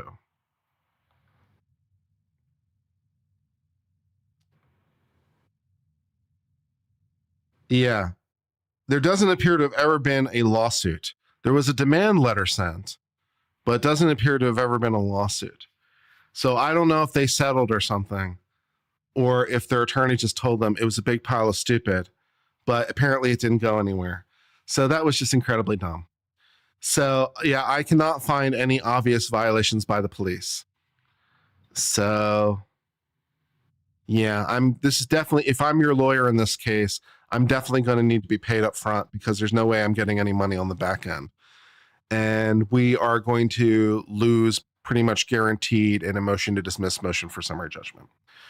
So if you want to like just burn like $10,000 on fire, we can do that, I guess. Yeah, I hope you like burning $10,000 on fire, because that's about what's about to happen. So yeah, not so much.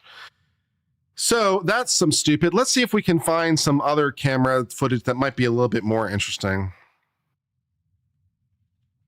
than whatever that bullshit was.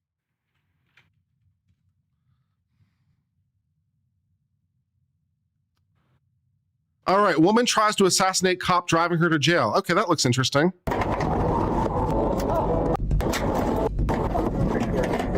Did you shoot at her? Yeah. This is Rihanna, and she is not just trying to loosen the handcuffs. She has concealed a firearm in her pants that this deputy does not know about. And no matter how many times he searches her, he will not find it, giving her the perfect... You know, that happens not inconsequential. Yeah, I don't know why it happens, but it has definitely been known to happen. Police will do searches of people, and they still have a gun on them, and sometimes will shoot officers and stuff. It has been known to happen. So more thorough searches, I guess, man. Damn. Window to attempt a daring escape while the deputy's life hangs in the balance. What are you doing? I'm sorry, I'm very nervous. Good Lord. All right, come here, right now. Bring your hand around to the front. Around 1 a.m. on June 23rd, 2025, Deputy Gilliard of the Marion County Sheriff's Office notices a car running a stop sign and nearly colliding with another vehicle, prompting him to initiate a traffic stop in Summerfield, Florida. But he is unaware that the night will bring him dangerously close to death. 667 Range 50, Southeast 95th Court on an orange Mustang.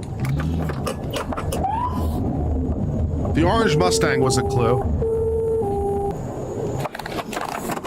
What sane and reasonable person drives an orange Mustang? Orange Mustang equals immediate probable cause. The vehicle just pulled in front of a residence, started honking to get residents to come out.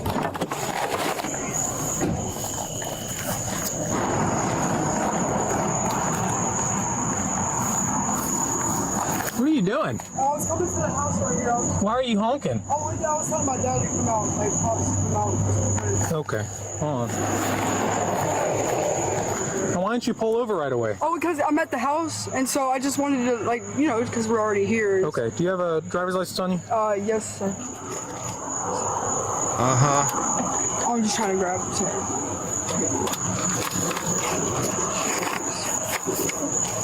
Why would your driver's license be in there?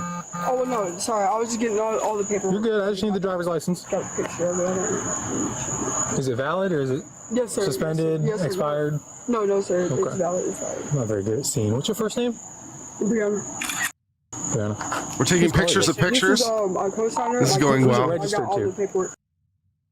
I have all the. I can call them too as well. No, you're good. You're good. Yeah, It's I not have all the recorded stolen or paperwork right nothing? here. No, sir. No, All sir. right, yeah. Everything's paid off. Everything's paid up and I got full. you. Everything's. Can you do me a favor and just get out of the car and come? You know, that is so suspicious.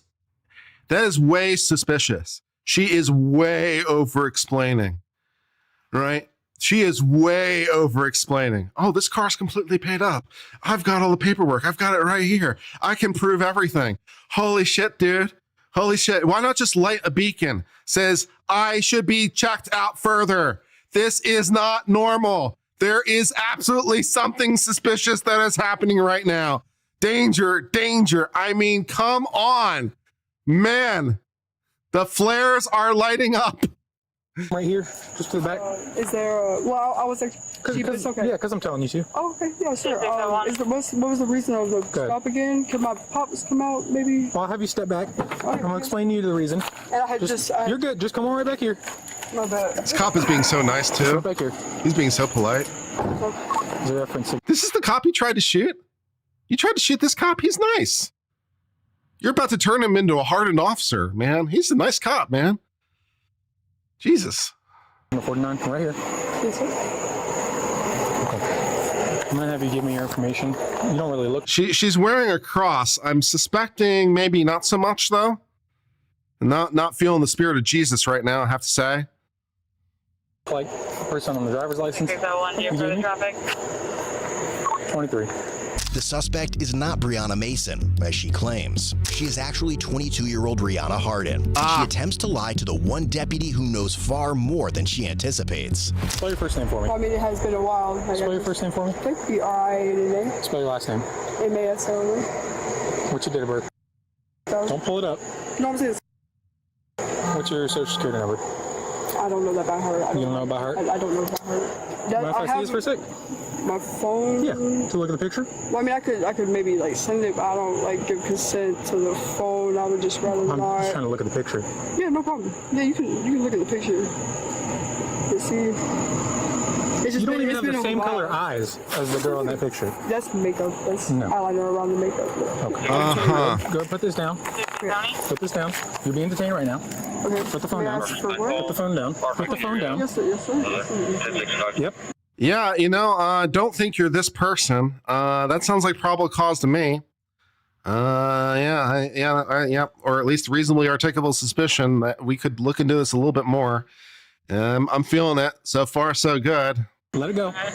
And put your hands behind your back for now. You're being detained. And she doesn't have the actual license, which also is, yeah. Yeah, because you're not being truthful about who you are. That's a good. But what was the reason of the original stop? The reason for the original stop, because you made a faulty stop at that stop sign, and because as you were proceeding through that first stop sign that I seen you coming head on with me, you were not in your lane. You were. There you go. That'll do it. There's your basis to do the stop. We've done the stop. Now we've developed additional evidence. We're progressing nicely. We've got our basis for stop. We've got our basis to further extend the stop. So far, so good. We're doing great legally. Moving on the track. Choo-choo. Partway over the lane. Do you have any weapons on you? Guns, knives? No, sir. All right, I'm gonna pat you down. Go ahead and tuck your elbows up. Oh, sir. Rihanna is carrying a firearm concealed in her underpants, and each time Deputy Gilliard and his colleagues search her, they find more reasons to doubt her, but they won't find the weapon. Okay, I'm confused. I'm a female. Yep. That's fine. Come over here. Yes, sir. This side. And show me one detained. I'm so confused right now. Have a seat. I'm gonna explain everything to you. Have a seat. Can my pops come out here? Have a seat. Hold on. Is that keys? There's a dude in the back seat the cop didn't notice either. That's not great for our fellow officer over here. There's a guy in the back seat of the car that he has somehow not noticed. I'm not sure this cop should be a cop. He might not be very good at the cop things, man. He seems like a nice guy, but maybe not cop material. Maybe something else. Yeesh. Let go of him. I mean, it's on my ring. It actually, like, hooked. I was actually trying to get it. I don't know what happened. Oh, he's in the front seat? Oh, Lord. I gotta read you something before I talk to you because you're in handcuffs and you're sitting in the back of my car right now. So you have the right to remain silent. Anything you say can be used against you in a court of law. Do you understand the rights I just read to you? Yes, sir. Okay. I'm gonna tell you how I know you're not Brianna Mason because I pulled over Brianna Mason like 4 days ago. Well, that'll do it. Yeah, that's a pretty good basis right there. I mean, yeah, that'll do the trick. You say you're Brianna Mason. No. How do I know that? Well, I pulled her over 4 days ago and you're not her. Yeah, that's going to stand up in court. That's pretty good. Judge on civil's like, yeah, that sounds pretty good to me, officer. Carry on. Okay, so are you going to give me your real name or are we going to have to take you to the jail and figure out who you are? Yes, sir. My real name is Go ahead. R-H-E-A-N-A. R-A.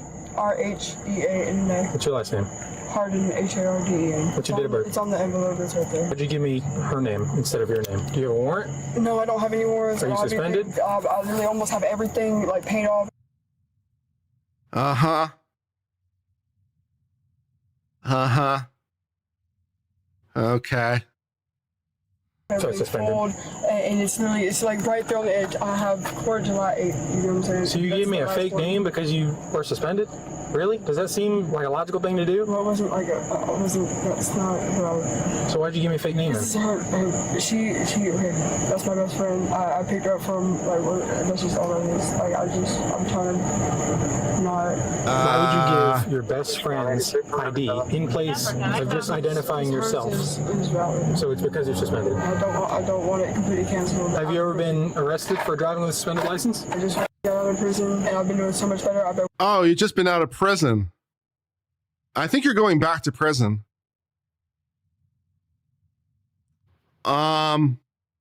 Yeah. Working 3 different jobs, you know, I paid down full on this vehicle. I've just been doing really, really good with that. And so I'm just trying to stay on the right path. And I just came in town. My aunt just passed away, and I'm not trying to use that as an excuse, but it's literally. She's suspended. She gave me a fake name. She gave me a name of someone I pulled over 3 days ago. No, dude. Yeah. Do you have any drugs on your person, whether they belong to you or not, that I'm about, what I'm going to do, stand up. I'm about to have to go through your pockets, okay? Do you have any drugs on your person? No. No? Okay. Just up there. Good. Just up there? What, on the keys? Yeah. Okay. What kind of drugs? I'm talking. Give me 1 sec. Wait. 6. We're finding a little meth on her. Little light meth. So on 10:15, white male, start next rotation. You said white male. I said female, didn't I? Back to you, man. Correction, white female. Yeah, I was like looking at her. I was like, what? Is that more of the same? Just in this pocket right here? You said yeah? Okay. Is it going to be in this thing right here? Yeah. Is that why you were death gripping it when I was trying to get you to let it go? I did see it was stuck, Yeah, but you didn't want to let it go before that. Yeah, because like I was trying to get up. Like whenever I'm trying to grab it at one hand. You know? Are there any needles on you? No, I don't. It really pissed me off to get stuck. I really don't shoot. I don't. Okay. I don't do anything like that. Damn. Wow. If you don't mind. I mean, go big or go home. Holy shit. Yeah. You don't have to. I think I go. I'm holding them back. Yeah, I know. Jeez, you have a friend. Go ahead and tuck your elbows up. Please hit my vape. I was about to say Your that. vape? No, I can't repeat your vape. I'm sorry. I've been working on my car, so there might be a few. Might be a few straws. I got you. No. What happens when you work on your car? No, I'm thinking brakes. You can look whatever. You have straws to bleed your brakes? I actually have bled my brakes once by hand. I did not use a straw. Hey, don't deal with me. What's with the dental pick? Because I saw that in somebody else's. It happens a lot. I don't know what they're for. What are they for? No, that's really for like dental. Like I have. No. You can sit down. You can sit down. No, I'm dead serious. And so like that alone is for because I have a tongue piercing, and so like I'll periodically clean it off like when you'll see. So you put your clean dental pick in the same pocket. By this point, the deputies know Rihanna's lying, but when they move to search her car, they don't know yet that an even bigger surprise awaits them. I just want to know about the pick. Boy, that's a lot. Yeah, it is a lot of meth. Backpack behind her in the seat too. You may got wrong glove. Yeah. That's not a backpack. please. Dude, I was just trying to go grab something to eat. I'm sorry. Yeah, man. I'm not sorry. No. I take it back. I'm not sorry at all. Well, you have... Where's Sealy? Exactly. I thought he was working today. No.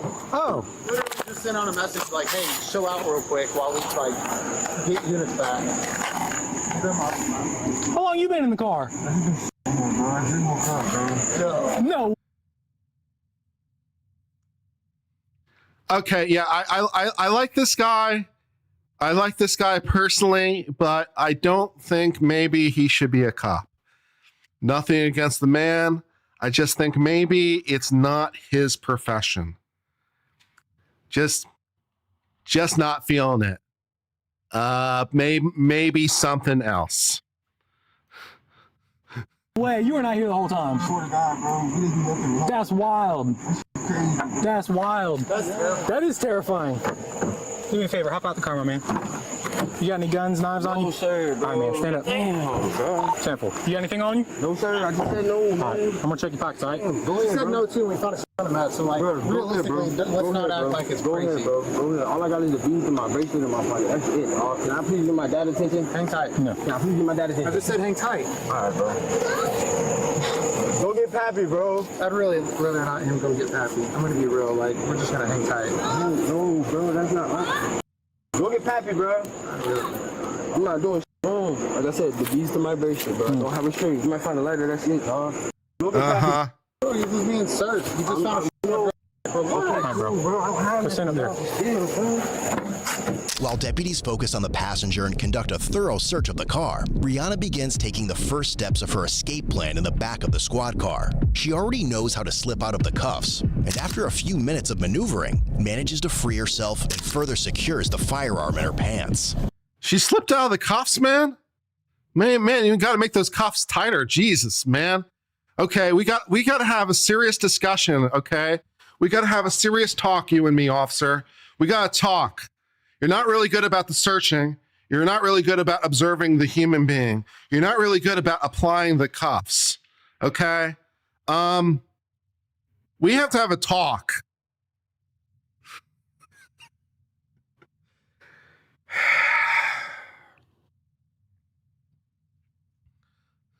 She then slides to the other side of the squad car, keeping a close eye on what the deputies are doing outside. Completely oblivious to Rihanna's dangerous plans, the deputies outside remain busy searching the car, managing the passenger, and dealing with the residents of the house who are now demanding answers.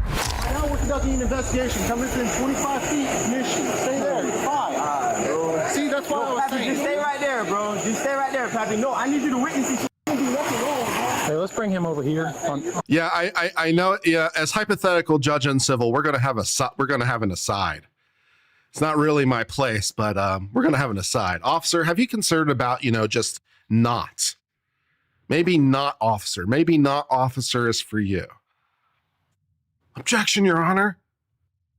Shouldn't be saying that. Yeah, well, it's my courtroom, so I'm doing it. Maybe not officer. How about that? Yeah. We're gonna have a little chat. On that side, come here. Oh my God, dog. No, what the fuck? Over here.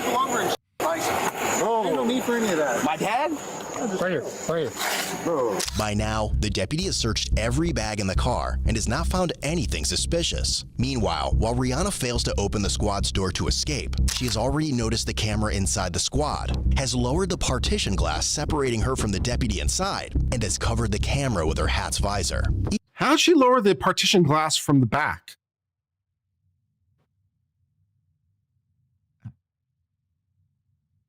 All right. Even so, the camera will still partially capture her deadly escape plan. And as the deputies return to his squad, it's Rihanna's repeated simple request that will continue to escalate, eventually making him suspicious. Possibly roll the windows down a little bit. It's really, really hot. Yep, I got you. I'm gonna turn the air up. That's what I'm gonna do. Can I get some fresh air as well too, circulating, like just a little crack? No, but you can have that air. It's cold. So I'm able to call. I need the person. I need to be able to call him and tell him, hey, can you roll the windows up, please? Could you possibly roll the windows up, please? The windows are up. No, I'm talking about to my car. Oh, hold on. We'll deal with one thing at a time here. There's a lot of stuff in there. Why would let you use his car? What do you mean? Because I mean, all I do is work. I don't really do much. I hate to contradict her, but I do see some minor indicia that she might do some things other than work. What's your homeboy's name? I don't know. I just know they call him. Good. We're still lying to each other. Fantastic. I'm really not. In this moment, the deputy has not noticed Rihanna quickly adjusting her hands as she opens the squad car door, or that her hat is missing, and as the night progresses, he will miss more signs. Once again, maybe not cop. Maybe something else. So I understand the frustration, and I do apologize. I mean, it's an inconvenience on both of our ends. I really don't know his name. He's even said it's for certain reasons I don't know. That's just how it is. I mean, I really don't know his name. I don't try to, like, bug anybody about that. Where does he tell you his name is? You gotta call him something. Blue. Blue? You don't know anything other than Blue? No, I promise you, I don't know anything other than Blue. Okay, why are you sitting way over there? Because I was trying to get the air. Gotcha, So, okay. it was very hot. Sir, please, you know, I really do. I work legit jobs. I work 3 different jobs. Really do. Make an honest living. I got a couple things I gotta sort out. I'll talk to you. Oh, Lord. Is there a way that we could possibly move, have my car put somewhere that guy? else? Where? No, that's not him. Is that not that guy? No, I promise you. How come you don't come up on any database? Bro, because I didn't do anything wrong, bro. No, it's not because you didn't do anything wrong. No, bro, no. Check out your partner. No, I haven't checked out. You want to check? We're not doing this, bro. It just came back. What did you say? I ran on 1075. You able to find something? I'm good, bro. Yeah, 1054 on your record either. Yeah. Bro, are you serious? No, bro.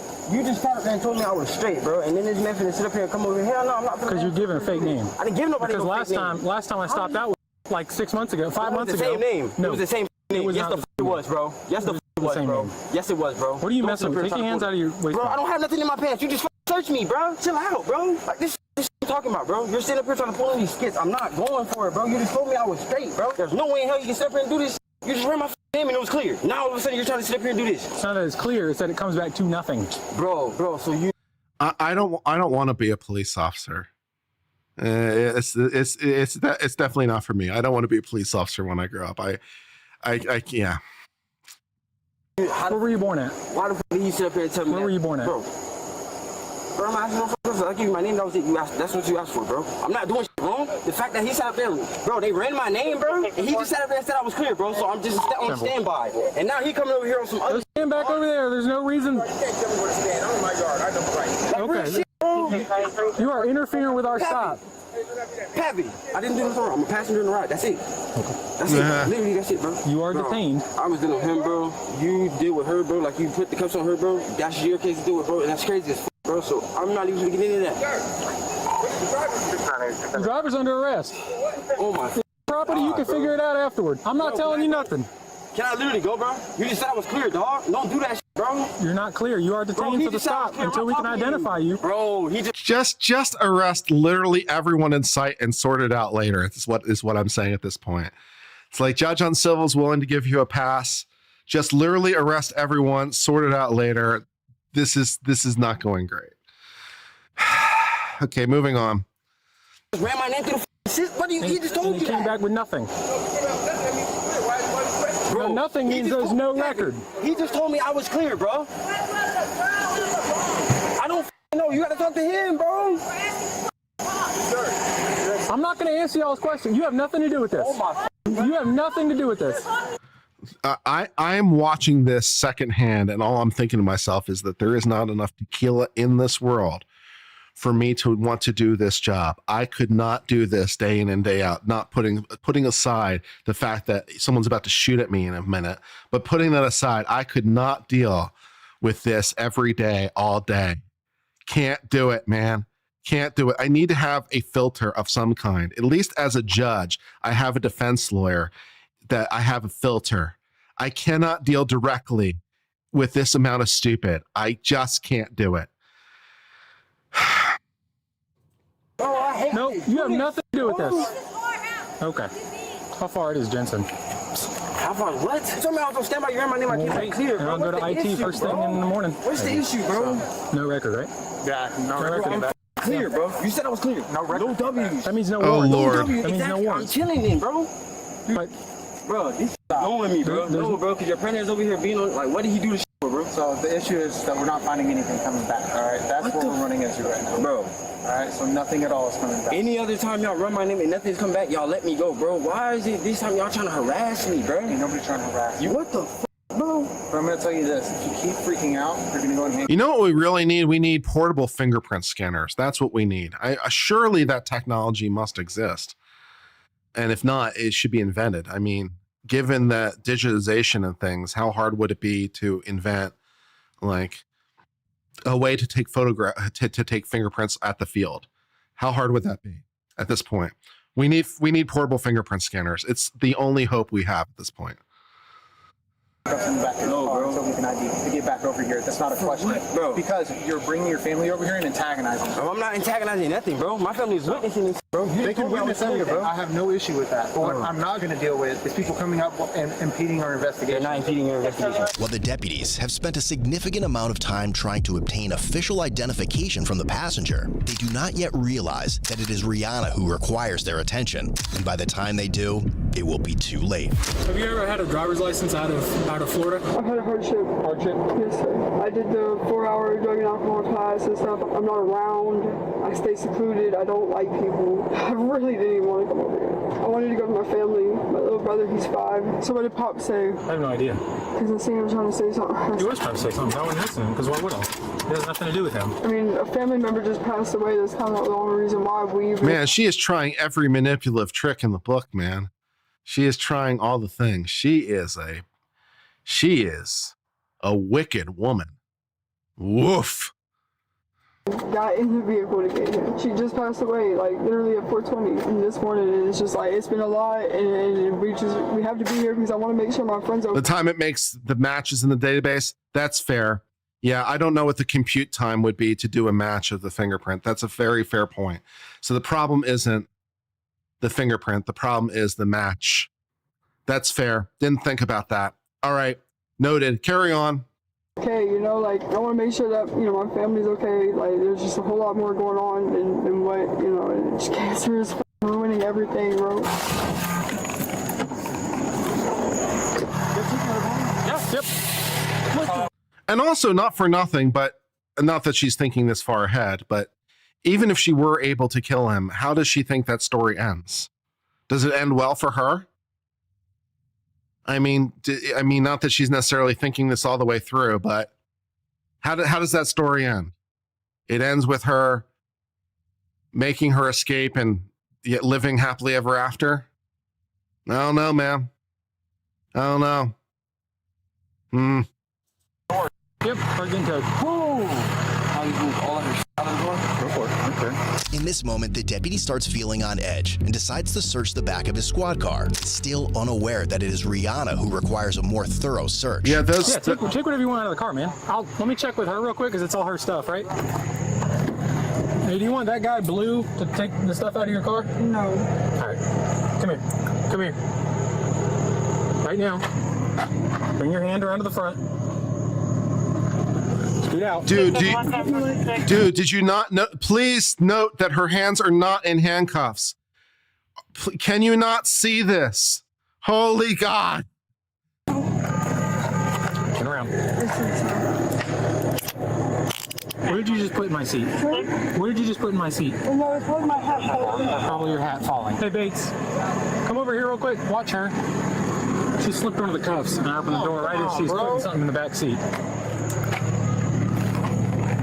The deputy finds nothing in the car, but completely misses the firearm bulge on Rihanna's side as she sits back inside. No, then it doesn't even matter. I'm going to just search it again. Yeah, go ahead. Take a seat. What are you doing? I'm just trying. I'm sorry. I'm very nervous. So I can have the Get in. The phone.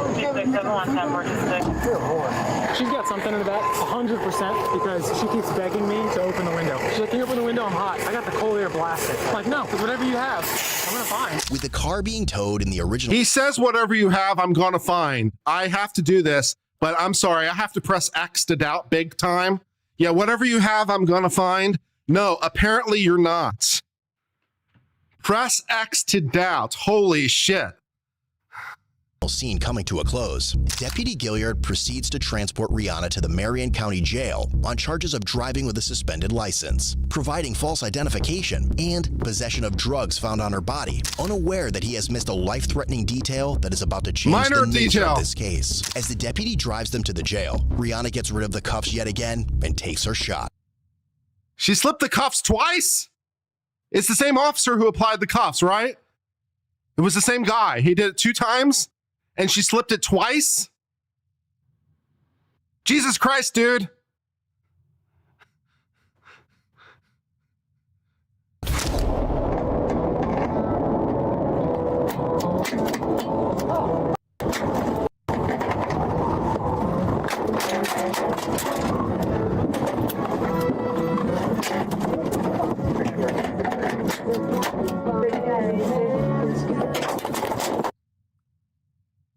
This is now one of the more bizarre things I've ever seen in my life.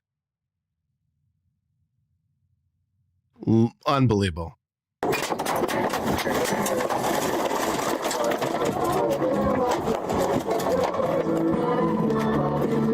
Somehow, the background music is a nice touch. Continue. Deputy Gilliard has managed to jump out of the squad car and fire at Rihanna in self-defense. But in the rush of adrenaline, he is not certain if he is injured, as he desperately looks for cover and shouts commands to get back up. 6671, shots fired, shots fired. Shots fired, station 1033.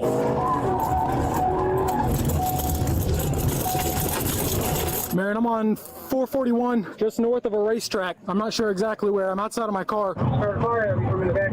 Despite multiple gunshots striking the squad car, Rihanna remains unharmed and now knows, through the squad's radio, that an entire force is headed her way. Yeah, you know, that's probably what's going to happen at that point. Yeah, you know, it's not going to go great. 41 at racetrack. Racetrack, 32nd Street. That's up for racetrack at 32nd, 441. This is... 51. Come on. 7025, shots fired. I don't think I'm injured. I'm not sure about her. She's still on the car. 1026. Gilliard, just get the cover. You got it. So stupid.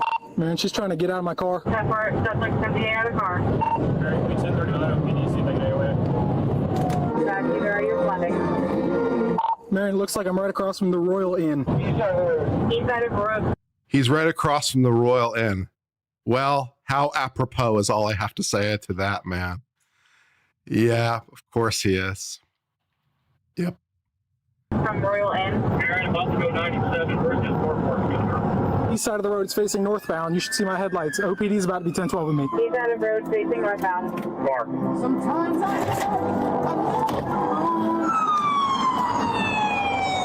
671. Where are you releasing to your vehicle? I'm behind my vehicle to the right. At a concrete barrier. Behind vehicle to the right. What's that? Is he signal 0? She signal 0. Signal 0. Hey, do not come southbound. Easy, girl, easy. Okay, the advisor responding, you have to shut down that traffic. All the cars are about. 6469 working. Am I injured? You got like a mark on your... 055 I thought I got shot in the face. No, you have a graze wound. As backup deputies begin pouring in, their sole goal is to cut off Graze every wound. possible escape route for Rihanna. Watch your crossfire as you coming in the area.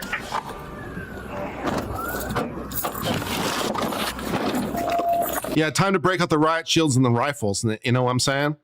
Yeah, if you guys are fucking around at this point, you guys are not getting the memo. It's time to break out the rifles, baby. Oof.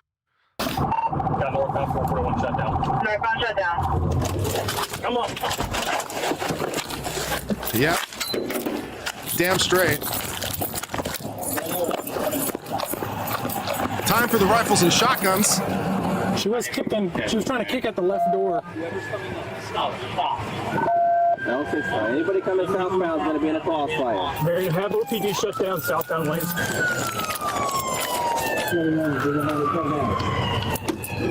Anyone south, turn on your takedowns.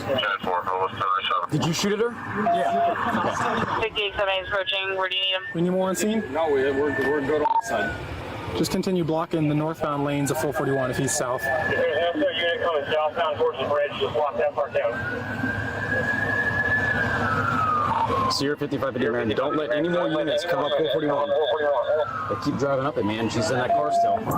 7025, myself and 6966 are coming from the eastbound on Southwest 42nd Street. Where do you want us? And let them know they can't come southbound and they crossfire. Don't kill their sirens too. You coming in, just like your siren. We don't need any more sound. Continue on crossover in 200 feet. Sound point out. Get out of here. Go. Get out. Turn around. Turn around. Yeah, that'd get my attention. You know, if I was pulling up to something and the officer with the rifle is now shouting at me to turn around. Yeah, it sounds like U-turn time to me. Yeah, I'm just going to do a little U-turn action.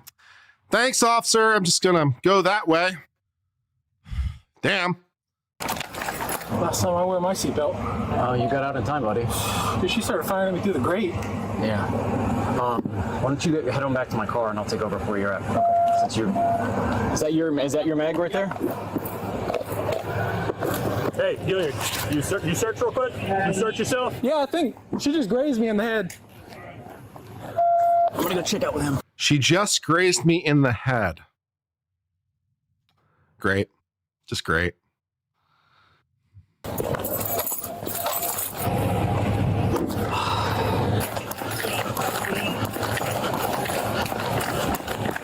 Ricketts, whose car is this? My car. Let's turn your lights off. I'll lock it off. Just find a position on the north. Is she in the back seat? Yep. In the back seat. Let me see you, bud.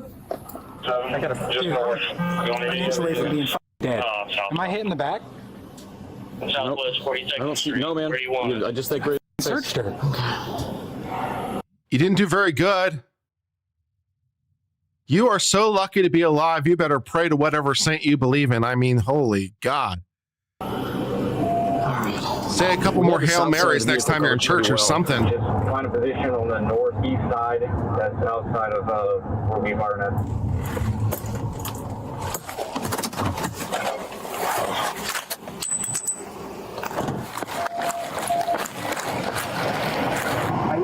Somebody needs to establish contact. If I'm his boss, I'm going to be like, dude, you are so fired. I'm doing this for your own protection, but you're so fired. Try something else, man. This isn't for you. Holy shit.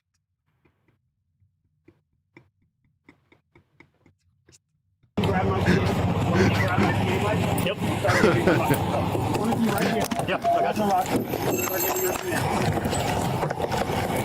I don't know how we're going to be able to establish if she's going to cooperate. Just have her put her hands up, see if she'll do anything. You need to put your hands up with nothing on. Yeah, that didn't work very well. You need to put your hands up and have nothing inside them. So she can't go anywhere. She's fully surrounded inside the car. There's people on all sides. Gilliard shot his gun. He's got a grazed wound on his face. That's from being shot at. But I searched him. He doesn't have any other injuries on him.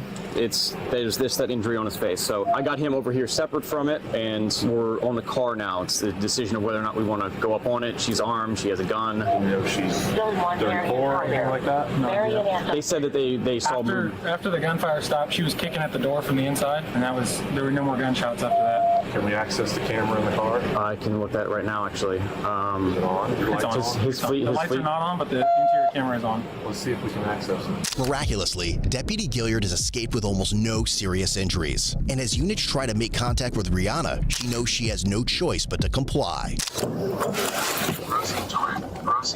She slipped the cuffs once when I had her in the back seat. Twice. The door, and she was sketchy. So I searched her again, recuffed her super tight. Like there's no way she slipped out of them. I was driving. Apparently the there is. Totally open for the plexiglass, and I heard the sound of the cuffs coming around.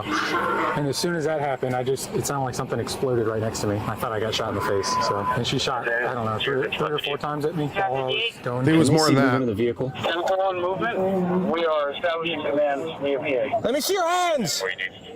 Hands out the window. They are. Put them all the way out the window. I'm in cuffs. Put both of your hands out the window. Hey, I got sight on her right here. I can see her hands. Put your fucking hands out the window. Hey, she's reaching back inside. You need to keep your hands out. Dude, man, I don't know, man. That rifle is looking really tempting right now. And like that trigger on that rifle's saying uncivil. Pull me. Pull me. This woman Christ. That window right now. Gilliard, can you unlock your car so she can open it from the outside? 10-4, stand by. Trying to unlock it now. You need to get closer? Maybe. I'm trying to. Is it the right door or the left door? She's on the left door. No, she's on the driver's side. Okay. Hey, can you get on your knees and stick your hands further out the window? Please do that. Are you able to unlock it? I'm trying. Is the door open? Not open yet. Stand by. Here. Unfucking believable. I still got eyes. Both hands are out the window. Hey, try to open the door from the outside. What? Try to open that door from the outside. I'm coming over to you with the shield. Have your shield over there? Pair of shields.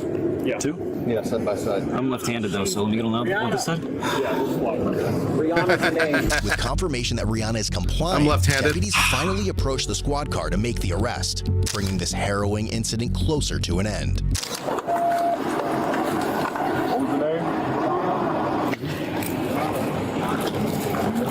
Which side is she on? Left side. Hey, keep your hands right out the window. Do not move, okay? I'll get the door. Keep your hands up. Come out. Get out of the car. Get on the ground. Out of the car. On the ground. On the ground. Get away from that gun.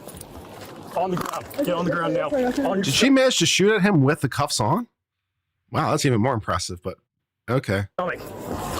Yes, sir. It's over there. It's over there. I threw it out the window whenever we first. Yes, sir.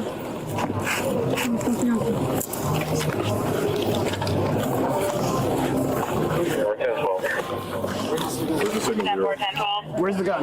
Right here. On this side. Did you shoot yourself? Are you hurt at all? Yeah, I think it's on my back, my shoulder. Back of the shoulder. My right. Aww. I believe, I'm not sure. I might have just got grazed. I'm not sure. My adrenaline's still pumping pretty high. I wouldn't be able to. Well, the stupid thing to do, wasn't it? Everything. Life's a stupid thing to do. Yeah, I feel my shoulder hurts. All right, guys. We got her. You guys can go stow your weapons. Did you try to shoot yourself up here? No, sir. Okay. Am I shot? No, it looks like it's just a scratch. Okay. Looks like it doesn't. No, sir, I did not shoot. No, it doesn't look like there's a hole or anything. Yeah. You want to roll over and sit up on the curb? Yeah, I thought I had medics. We got 51. Yeah, there should be. There's some blood in the back? Yeah, there's some blood in here. Once medics get her, we'll put her in an ambulance. We'll check her again. With Rihanna finally in custody, the scene begins to wind down, but deputies still have much to process, especially Deputy Gilliard, who remains shaken by the entire ordeal. I'm alive. Okay, just got a graze. I see it. Probably shouldn't be alive, but No. We're fine. We're here. You see how I touched you? Am I good? No, he's over here. Yeah. All right. Yeah, he has a grazed wound on, I think, on his face. You want to say 10-12 with her? Doctor, I got a call. I still haven't taken his gun yet. Gilliard. Did he discharge? Oh, yeah. Unloaded the whole magazine. Okay. At least Y'all ready for her to be transported? Jensen, can you stay with her? Because I promise you, she had the gun down in her tootie. That's it. And we couldn't do a female search. That's why I just had a female searcher. Yeah, he can't, I told him, I said, listen, she had a gun where you can't check. You can't check. So here. Really? Okay, this is dumb. Really? They have a policy that he's not allowed to check?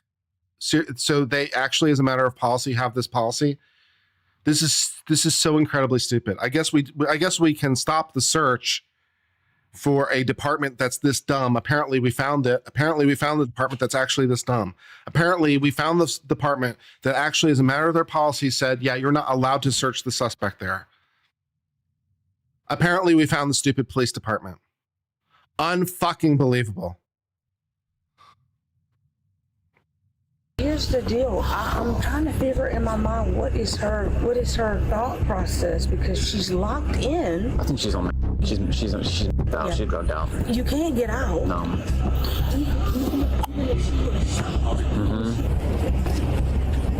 You good? Pat down your people. No, I'm just saying. Transported? No. Well, by policy, do I need to get transported? No, you didn't get it, did you? I got earned. Did anyone check under your vest? Nobody checked under, but I think I'd be feeling it by now. I feel this. Okay. What's that from? Why don't you just take him to the hospital, just to be clear, just, for the hell of it, not for at least the reasons of the adrenaline and stuff. It's like, should we take the officer who just got shot at to the hospital? That sounds like a good idea. Let's just, let's take the officer who just got shot at. Let's take him to the hospital. It sounds, that sounds like a good idea. Maybe we should just do that. Maybe we should stop asking questions and just do the thing. That sounds like a good plan.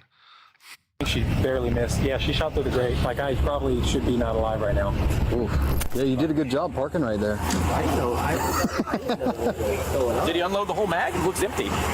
I'll take him up to the hospital. Okay, I'll take him up there. I don't have anything else to do here. Man, of all the ways that I thought it could happen, this was not one of them. The really stupid part? When they go to review the in-car and the body cam, they're going to be like, this is a sign, this is a sign, this is a sign, this was a sign. Are you familiar with the term Monday morning quarterback? Oh, yeah. I plan to be the star of IST. No, this is going to be like literal Monday morning quarterback. Yeah. Rihanna and Deputy Gilliard were. Yeah. Little bit, yeah. Were both taken to the hospital for their injuries, while the morning shift deputies recovered the seized by the deputy from Rihanna during the search the night before. I'm assuming these are the right here. I would assume so. Just making sure. Well, I don't know what exactly what she had on or anything, other than just knowing that there were.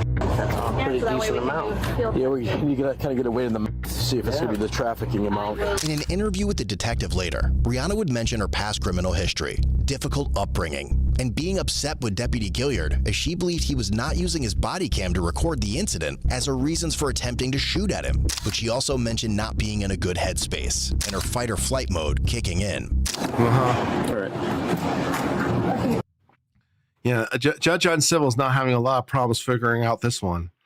Yeah, geez. Judge on Civil, what would you do? Geez, it's so hard for me to tell. What should I do here? How about straight to jail? How about all the jail? Yeah, I didn't have to think about that one that hard, turned out. You can get it, fine. I'll get it. Just head right over to that green door on the left. Ultimately, Rihanna Hardin was charged with felony, attempted second-degree murder of an officer, possession of a firearm by a convicted felon, possession of methamphetamine, misdemeanor, driving while revoked, giving false identity, possession of drug paraphernalia, possession of cannabis.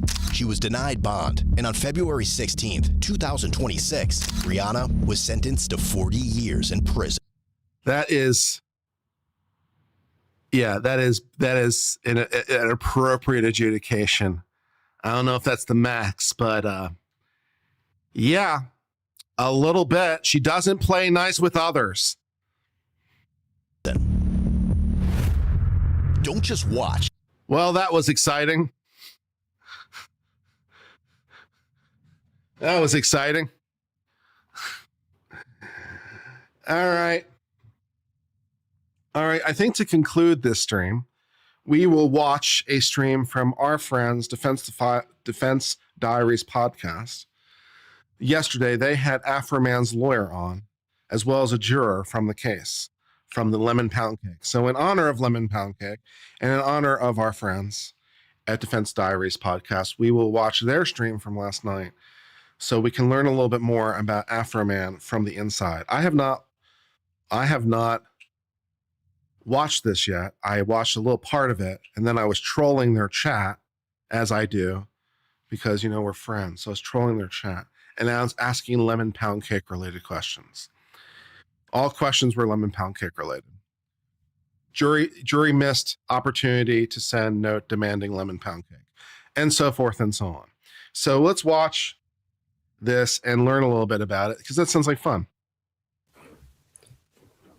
7 Ohio deputies walked into a courtroom demanding $3.9 million and an apology from a rapper. They walked out with neither, and a lot more people watching their Lemon Pound Cake video too. Little Streisand effect there. I'm Bob Mata, criminal defense attorney. That beautiful and brilliant woman is Allie, and my co-host. This is Defense Diaries, and we're talking to David Osborne and the anonymous juror. Let's go.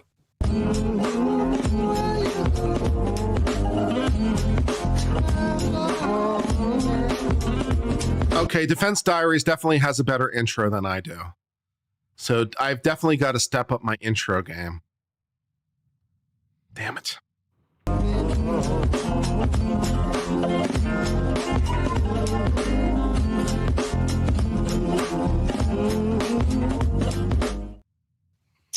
Welcome to Defense Diaries. I'm your host, Bob Mata, and as I said, that is my beautiful and brilliant co-host, Allie. What's up, girl? Hey, babe. Hey, all. So I'm pretty excited about this. Yeah, me too. I mean, it for, all the happenings in this small town, it's a pretty important case. Yeah, I mean, it was a real boon for our freedom of speech in this country. So, it's like, you guys will see David's a very modest guy. He's a little uncertain with the fame that's been thrust upon him, but I keep trying to impress upon him, man. I mean, it was a really big case for. Yeah, Rose, I think what we need is just we need a sting, but we need even a shorter sting, because I had that sting which I played, which was like 5 seconds long, but I think we need an even shorter sting. We need something that's like 1 second long. I think would be good. I don't know. We can play with some ideas later. For our freedom of speech in this country, and it very much feels like it's constantly under attack. So to both David, to his client, Afro Man, and then obviously to the juror who did the right thing back in that jury room, we tip our caps and we're thankful. So I'm super pumped about it, and I think without further ado, we should bring David right on. Anytime, Bob. There you go. Yeah, I'm on. Hey, there he is. What's up, David? Hello. David Osborne, attorney extraordinaire. How are you, my friend? Oh, I can't complain. He's got a couple rifles on his shelf. That's interesting. Get through the backlog. Yeah, I think that's something that people don't really realize when you're preparing for trial, and then obviously when you're in trial, everything else falls to the wayside. And other cases that you have that are on your desk, they keep moving forward and they still demand attention. So yeah, there is a lot of catch up. You don't really get to take much of a breath, do you? Not at all. I mean, as I tell everybody, we pushed everything off, and so now it's cram time to catch up. No doubt about it. No doubt about it. So biographically speaking, when did you start practicing law? I was digging around on you a bit. I felt a bit stalkerish, so I didn't want to keep doing it too much. But so tell us about your career. When did you become a lawyer? What did you do before that? All that good stuff. So graduated high school, went down to Kentucky to a small college no one's ever really heard of, Alice Lloyd College. Met my wife, got married, got my 2 degrees down there, went to the University of Georgia, was accepted into their program, and got my PhD in chemistry. And then found out that I was overqualified to teach. You got a PhD in chemistry? He's going to do Breaking Bad. Okay.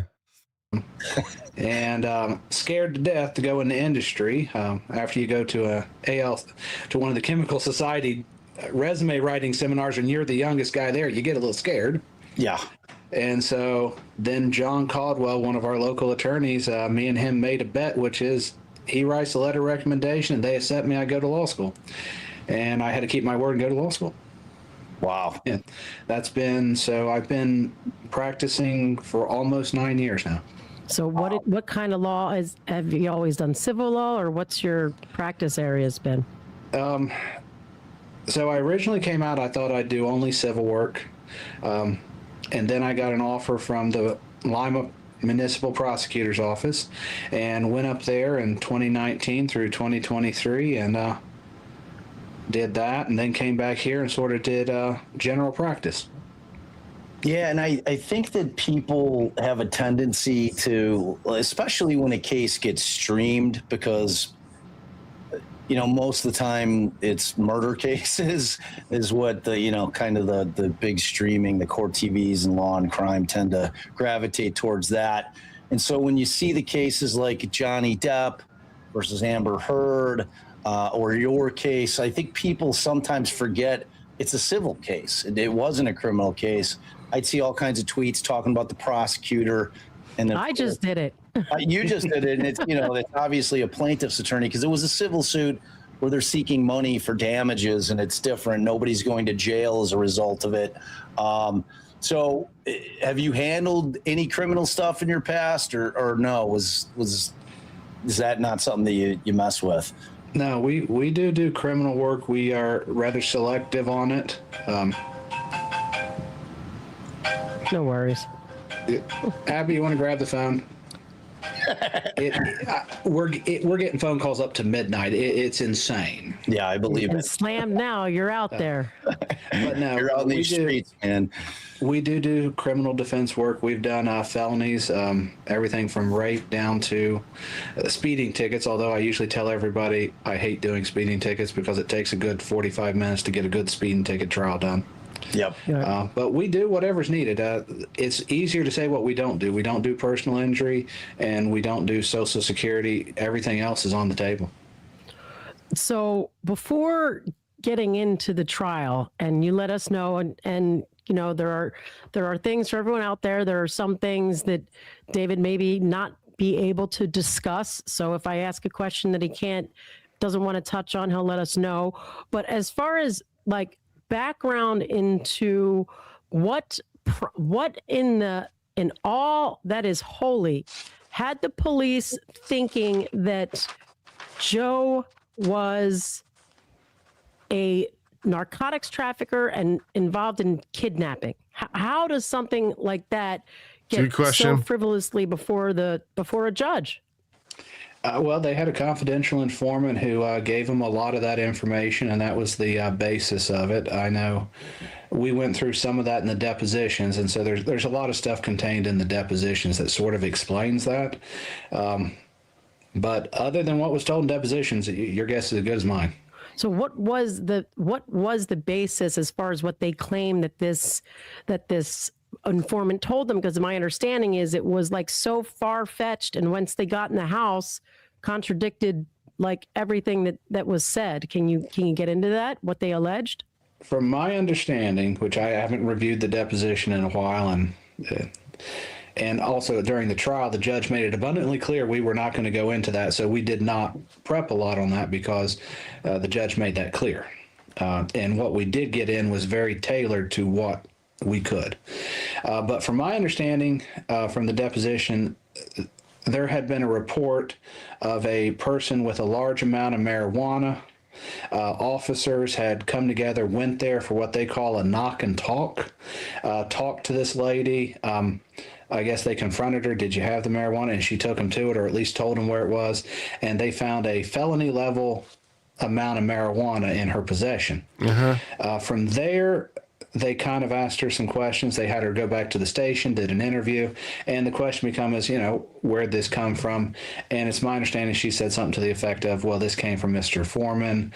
And they started talking about, she also told them about women coming and going out of a dungeon, being put in cages and stuff. And so they kind of put that together and got a search warrant. What was really interesting was the contradictions that you have, because there was one interview with Mr. Newland that the recording failed, so they went in, and Mr. Newland, while he's typing the search warrant, has two other deputies go in, Sergeant Estep and Sean Cooley go in and re-interview her, and what they said was it was kind of interesting, because then she changes her story to them indicating that she has stole this stuff from Mr. Foreman, and so it's kind of interesting as you read the deposition, you kind of see a picture of what happened with the confidential informant, and then you kind of read the warrant again, and you're like, wait a minute. Right. Only the good stuff's in here, none of the bad stuff. Right. I was just. So that's a problem, obviously, for warrant purposes. And also, don't you want to do any work to try to validate any of that? I mean, you don't want to do any other steps to try to determine whether Afro-Man has women kidnapped in his basement. You didn't think to yourself, maybe I should try to corroborate that in some way? Yeah, it seems a little. Going to say, so they learned before they present it to a judge that she says, well, wait a minute, I actually stole this from him. And that's what you'd be looking for, is consistency in the story. I know she has a prior criminal record, and so there was a lot of stuff. And Mr. Newland, in his deposition, went through a lot of detail about the CI packet and all the stuff they look at, because when they classify you as a CI, they actually have a whole packet. They look at your criminal record. So there's a lot of stuff they would have put together there that. But as far as her allegations that there were women in cages in the basement, and something about, is it valid that she said something about defecating or going to the bathroom in buckets? That all went into the dungeon part of it. And there was no basement. Nope. I mean, you would think that as soon as they get in there and they're like, there is no basement, that they would be like, wrong house. Right. But yet they still keep looking for these hidden rooms that they should now know that their informant was full of shit, but they spend all that time trying to tear apart, the walls, finding a hidden room that doesn't exist. Well, I think the search warrant also said that the CI was claiming that she was there when secret compartments were built and stuff. I mean, honestly, I almost think the search warrant, some of it reads like a bad part of 50 Shades of Grey, but I mean, it sounds like a complete fiction. And then I just thought, when you watch the body cam, that they just keep saying, well, she said there's a hidden room behind the clothes. Well, why don't we start with, she said there were women chained in a basement that doesn't exist, but they keep looking everywhere they go for the search for the basement continues. Rooms, and I'm thinking, that's just how good it like. That's just how hidden it was. Buffoon. It was so hidden. Well, if you look at the deposition, I asked everybody, so what were you looking for? And it's like every person had something different they were looking for. One person says they're looking for a juvenile. One person says they're looking for narcotics. One's marijuana. One's sex trafficking. I mean, I don't know who read the warrant, but everybody should have been tailored to say, this is what the warrant says. This is what we're looking for. Now, you find something else during it, that's completely different, but you don't really go in looking for sex trafficking and stuff unless it's in the warrant. It's like... Yeah, and I would assume that if there was a kidnapped juvenile or a woman, that there'd be some missing persons report, some victim somewhere who has said something to it. I can see why he's like, it starts out for Afro Man, like, they should have never been in my house. They were listening to some crackpot describe events that they've got no corroboration for. They don't have a victim, when they get in there disconnecting the video camera, and they claim that they were going to take video camera as evidence. Did the warrant specify that they could take surveillance equipment or anything like that? No, it did not. And that was one of the big arguments is that, and which kind of got tossed out with the counterclaims, is they exceeded the warrant. I mean, now their claim is that, okay, we disconnect the security camera. If there was kidnapping victims, it'd be on there. Well, that makes sense if you take it as evidence. Yeah. And if you disconnect and throw it on the couch, it's... Yeah. But if you're not authorized to take it as evidence, you need to go back and get an updated warrant that allows you, based on my, why is my brain freezing when you see something? Plain view, on the plain view doctrine, that I saw camera footage, and I believe that there would be, if there was a kidnapping victim in the house, it would have been recorded. And if there's narcotics sales in the house, it would be recorded. Can I take the recording, Your Honor? I mean, if it's not in the warrant, why are you disconnecting it, claiming you're going to take it in the first place? Became one of the questions. I don't think we ever really got a good answer in depositions on it. Let me ask you a question, babe. So Andrea Barker, one of our dear friends, fellow law tuber, she's curious, is this standard operating procedure in your part of the world? Question. Or is this an outlier? What happened as here? Far as like getting a warrant on some stuff like that? It's hard to answer that, honestly, because sometimes there really is not many times that you see a warrant and this is what comes out of it. Most of the time, if nothing's found, nothing happens. The homeowner kind of puts back up the door and kind of lives with the damage. Yeah. Or sometimes they find something, in which case kind of takes care of everything. So this is an outlier for it. So it's kind of hard to answer that question. Yeah, well, they mess with the wrong guy. That's evident. So in terms of when Joe makes the call to your office, like, did he just cold call you? You know, was he looking for a lawyer and he just hit you up and you're like, yeah, come on in, and you sit him down and you talk about the case, or did he know you? Like, how did you guys have the relationship? Well, I was actually the third attorney on the case. I did not start the case. The case started with Bruce Rivers. He came on first, and where he's not licensed in Ohio, he got admitted, and they had him. He had to get a local attorney. He got Tyler Cantrell from the law offices of Young and Caldwell. Which, when I talked about John Caldwell was part of that law firm, and I had worked there previously.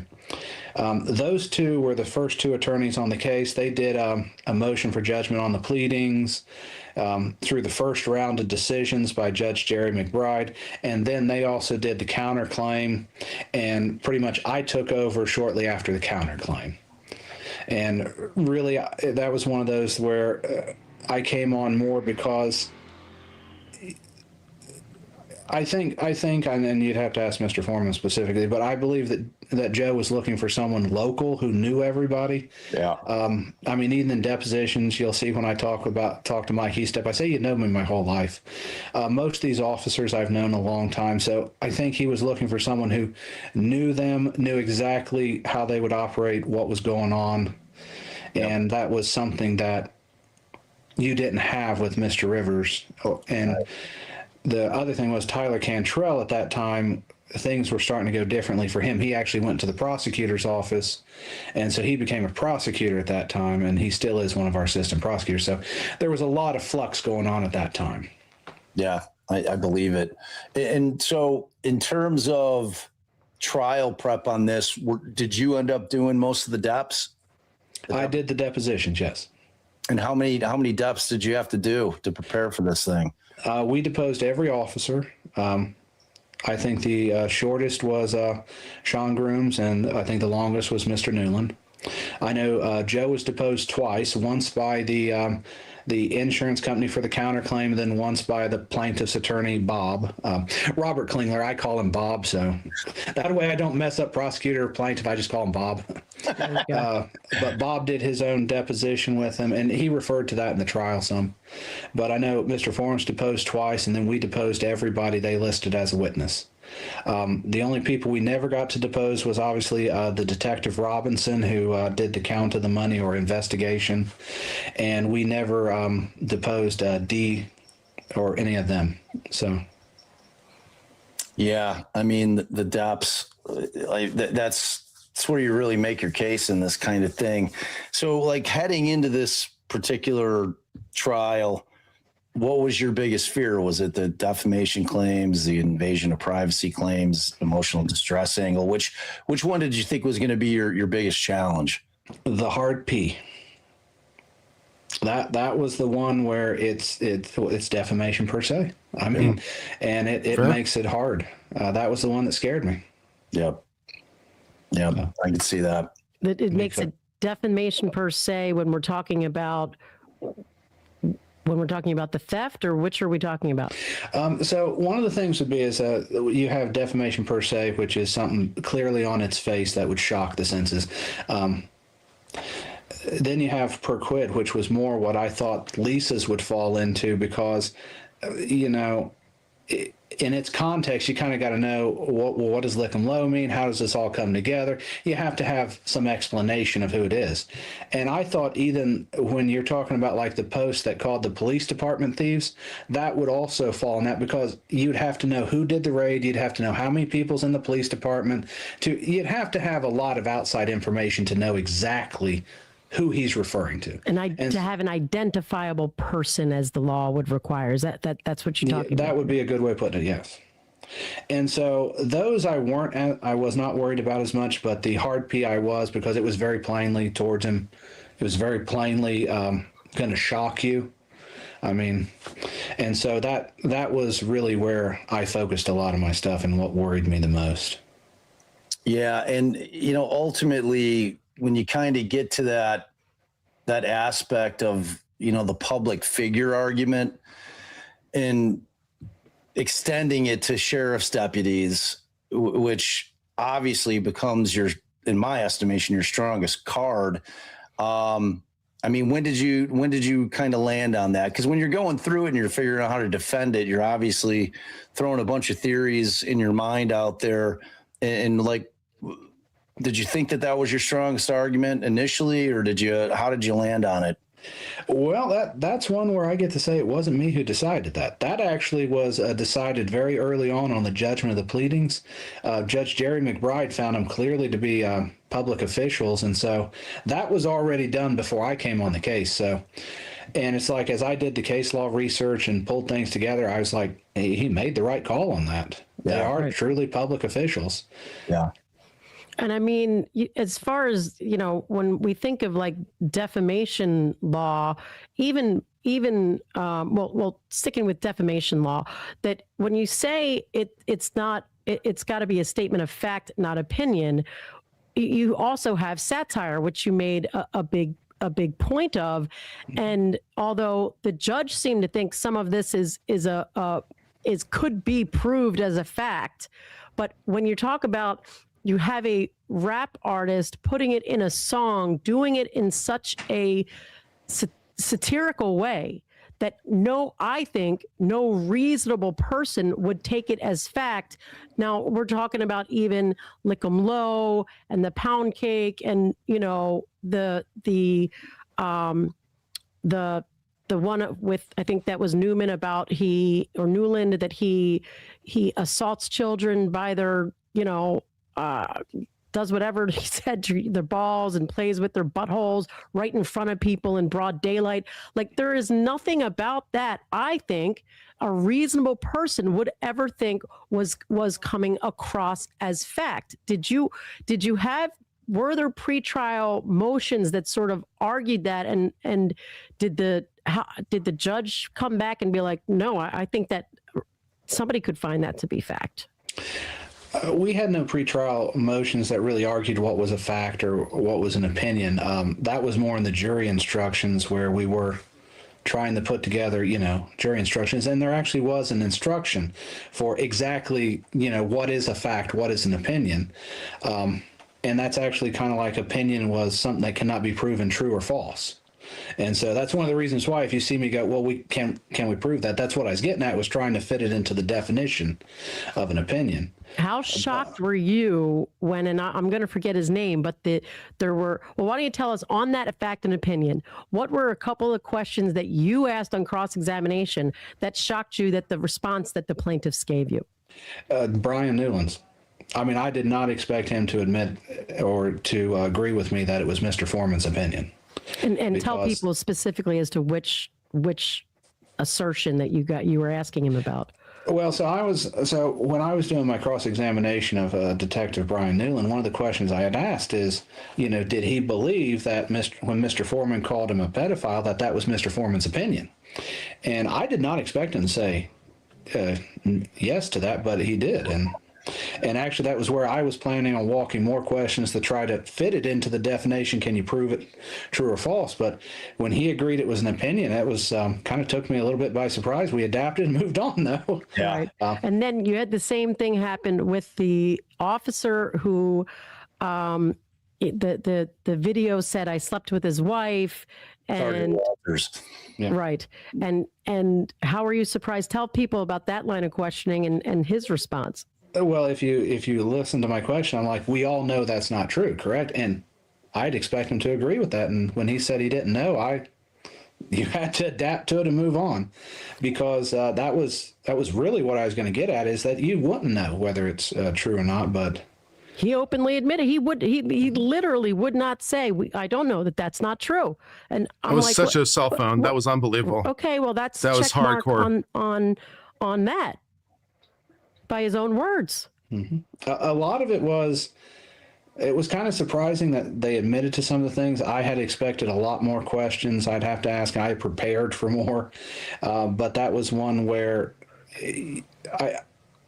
I remember one of the first trials I saw, you have a lot of defense attorneys who they're sitting there, they're not listening to the witness. And so it's just like they're going down, checking off these questions. And so that's where I was paying attention. Once they said it, I was like, okay, I need to shift gears, move on. I've got what I needed. And so a lot of it was just adapting like that and moving. And so did you consider those over the top type lyrics? For example, he's playing with children's balls and buttholes right in public, right in front of you, right in day, that those over the top lyrics made the portrayal so that a reasonable person wouldn't think it was true, even though it's a fact you can prove or disprove. Part of the jury instruction and part of the law is it portrayed to people in a manner by which someone's going to be like, oh yeah, I think that, like, reasonably accept it as factual, like that the person's trying to portray a fact. Were you focused on that? Well, the more outrageous of the lyric, and the setting in which he's saying it and how it's being portrayed proves that, that Afro Man was not trying to get someone to think it of as a fact, or that it's nothing that a reasonable person in the public would find to be fact. So one, I got to correct. It wasn't. We never had any lyrics for Mr. Newland. Mr. Newland was solely on some Facebook or Instagram posts. So it would be like a picture of him, and then who was it? Where I heard a video where he said that somebody plays with children's balls and buttholes right in front of you. I think that was. I actually think that was Bob referring to that post. Because so when they would put up the posts and publish them to the jury, one of the things you would see is Bob would kind of pick one or two lines that kind of made his point and move on. My thing was to put them in context, because when you read the whole thing, it just becomes so absurd. It can't even be taken seriously. Right. And that right there says it's nothing that a reasonable person is going to accept as factual. I mean, you're saying he does this in the light of day right in front of everybody, and it's like, come on now. Well, that was really what I was trying to get out of Miss Grooms when she testified, was her kids knew it was fake. If you have teenagers know that this ain't real, then no reasonable adult person can see it that way. Yeah, and I don't know who took the picture. And I don't know, because I was shocked to see it was on social media. Somebody got a snapshot of like the jury, and I think it was post closings. All right. And it might have even like dropped after the verdict came out. But when I saw the jury, I'm like, why? And I think it was before the verdict, because I was like, wow, like this, I was surprised because of the apparent age of some of the jurors. I started to worry. I'm like, man, is this case going to resonate with these folks, or is just the pure vulgarity of some of the language going to turn them off so much that they're not going to be able to focus on the law because they're personally offended? I mean, I always worry about that kind of thing. Like we have a channel here, and when we swear on our channel, we just do, but we get some older viewers that are like, wow, they'll leave a reply like, well, we liked your show, but the swearing was just too much for us. So, I mean, you always have to kind of worry about that, which kind of dovetails into the question that I have for you, which when I'm watching your closing, and I loved it, by the way, I like as a guy who swears pretty frequently, when you decided to you took two swings, I think, because when the first thing where you said, you asked a ponderable, and then you said, fuck yeah. And I'm like, did he just say fuck yeah? And like Allison and I rewound it. And I'm like, you sure did. And then you got into the opinions where, you said the opinions are like assholes. Everybody has them and they stink. Did you strategically, were you going into that, like trying to, in somewhat, like maybe get the jurors accustomed to like the normalcy of using foul language? Like, was it spur of the moment, or did you plan it, I guess is my question. So if you watch the video, you'll see I'm right in the closing as Bob's doing his, because I don't know what he's going to say. Right. And you're going to have to counter it. And so a lot of it is, I had a couple bullets that I'd already started, because, you start your case in voir dire. Yeah. I'd already started my case in voir dire, and that's where I was worried about. You can see I was worried about the hard P, so I start taking the thing that I was called, the worst thing I was called during my election, baby killer, to sort of set everything up for that. And I knew I was going to hit that in closing. I knew I needed to hit some of the songs, but the rest of it was really trying to bounce off of what Bob was saying, because the one thing I hate about closing is when you get there and you don't listen to what the other side's doing. And you just come up there. It's like I don't think the rebuttal Bob did in his second closing truly took into account what I was saying. It was just more wanting to hit his points again. Right, which isn't a rebuttal closing. You know what I mean? It's kind of like the entire purpose of a rebuttal is to rebut what was just said. But yeah, and obviously, you know, it's your county. Like I'm not going to ask you to comment on the judge, but I think especially some of the lawyers that were watching the stream, and there were a lot of us that were very interested in the trial, and a lot of us were shocked by a lot of the things that the judge was doing up there on the bench in terms of rulings, and just some of the inappropriate things that I think he was taking it upon himself to do. Did you feel to a certain extent that you were fighting the judge as well? So I do want to make it abundantly clear that Judge Jonathan Hine is not one of our local elected judges. Okay. He is a visiting judge. So our local judge, Brett Spencer, had recused himself early on in the case, and you can understand why. This would have been improper for him. Jerry McBride was appointed, and then his health caused him to have to withdraw, and so Judge Hine was then appointed. We never had any of our local judges really involved in this case. All right, that's good to know. So actually, I didn't know what to expect. That was my first time in front of Judge Hine. I had done about 10 minutes of research. I know some people had told me, some of the people I went to school with said, "Hey, do you know who Judge Hine is?" I was like, "No clue."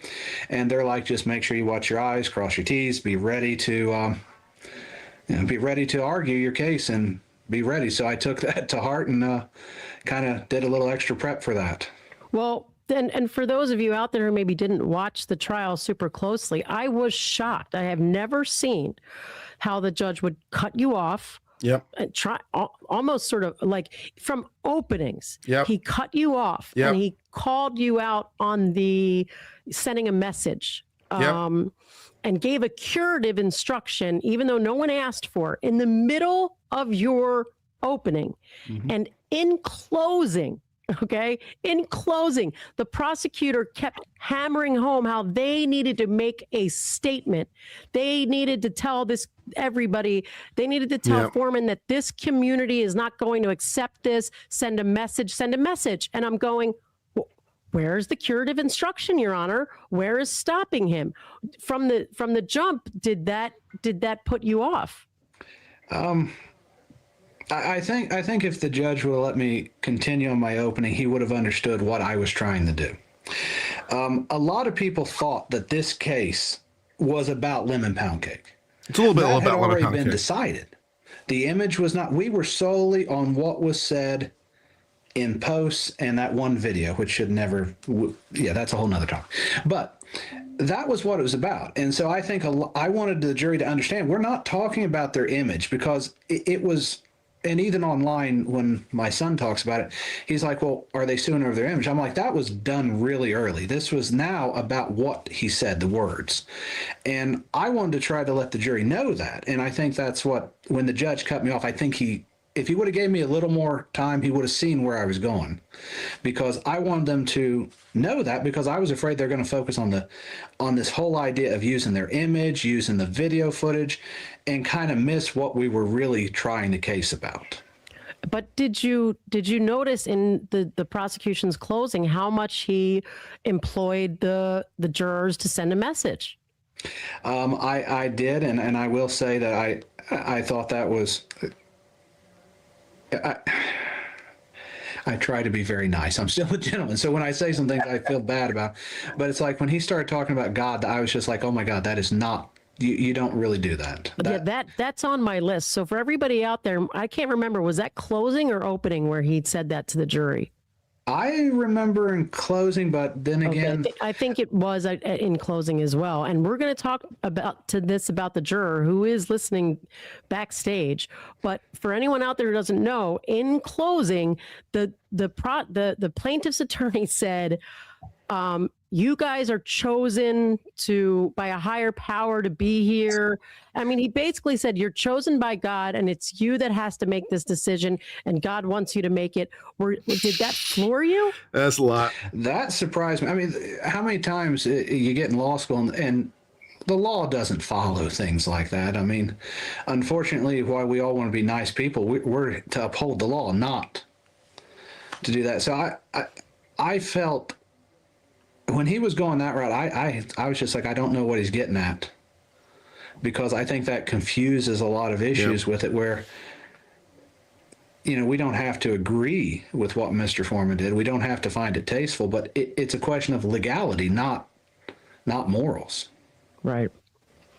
Yeah. And so one of the things I wanted to ask you, because there were just so many things about the trial that were just wild. It was such a wild trial. And ultimately the importance of it was, not overshadowed, but I think that people might have lost a little bit of sight of just how important the decision really was in terms of comedy and satire and what we're allowed to do without fear of reprisal and being sued for defamation, especially when it comes to public figures and our ability to be able to criticize them and satirically kind of hammer them. It was a very, very important case. And in terms of like Joe Foreman coming in when he testified and he had that amazing suit on with the matching sunglasses, I was dying to know, like the first thing that I really wanted to ask you was, did the judge make any kind of comment, or was that something that had to be discussed in terms of, because I could imagine that we would walk in front of judges where a judge would say, well, I don't find that outfit appropriate. Did that happen, or did the judge not even blink an eye? Nobody ever mentioned it. Wow. Judge never said anything. Bob never said anything. I mean, it never came up. I mean, you can't get more American than that. No. So it was just wild, and I loved it. It was such an amazing image to see him in there. When I turned it on and like there he was, and I'm like, oh my God, this is amazing. It really was just can't miss streaming. It was appointment streaming in my estimation. So in terms of like, are you inundated? I'm sure, like we hit you up immediately. We were dying to get you on the show. I mean, have you seen an uptick in business? Yes and no. So my business was already having problems keeping up with it before the trial. Most of what we do is, we do not maintain a website. It's one of those, you either know the number to call or someone refers you locally. Most of our work is local. So we've never had a problem with that. We've actually, last year I tried to hire an associate, but the problem is everybody coming out of law school wants to be in the big city, and nobody wants to be out in the country.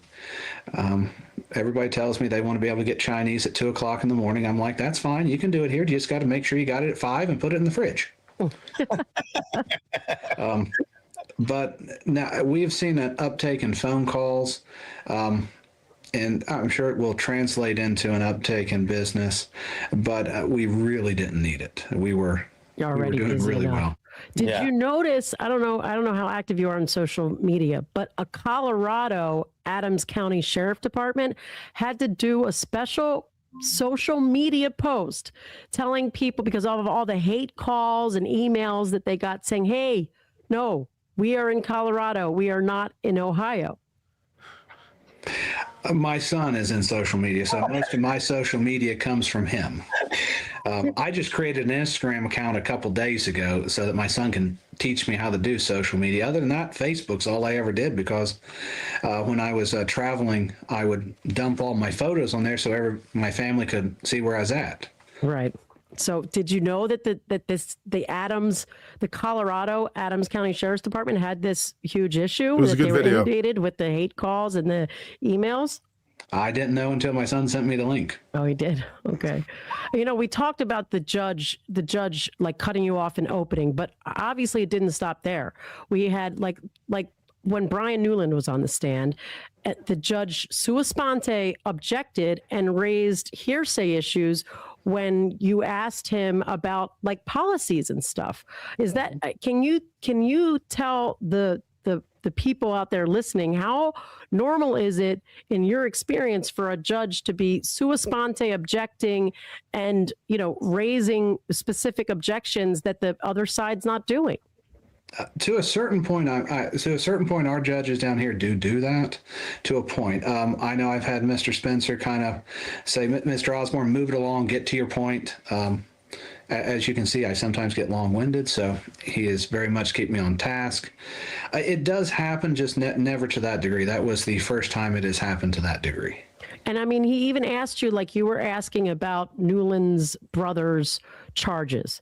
And he is interrupting and saying, how is that relevant? And you had to explain it to him. And I think he gave you some leeway after that, but he was ready to shut you down even on that issue. Mm-hmm. And remind people why that was relevant and what that question was about. Well, the problem I always have is they're arguing reputation. Nobody produced any documents to a concrete loss, so everything would have been a nebulous damage to your reputation. Well, the problem is that your reputation is everything you do, and that's why I ask the questions: does your job duties perform on it? Well, the same problem is that your reputation is also somewhat affected by your family, quite a bit. I mean, my wife's a school teacher, and so everybody's like, "Oh, she must love kids," and so I must love kids by association, by extension. And so it's like, if I do something bad, it's going to reflect on her. And so a lot of that was to demonstrate a couple things. One was that, yes, well, let's face it, everybody would have asked him about his brother. Right. So it was one to say, okay, yeah, this has happened before, so this is not new. And the second is to say it does affect his reputation, and the idea that, sometimes what your family does create a stain on your reputation. And sometimes it makes your reputation better. It just depends.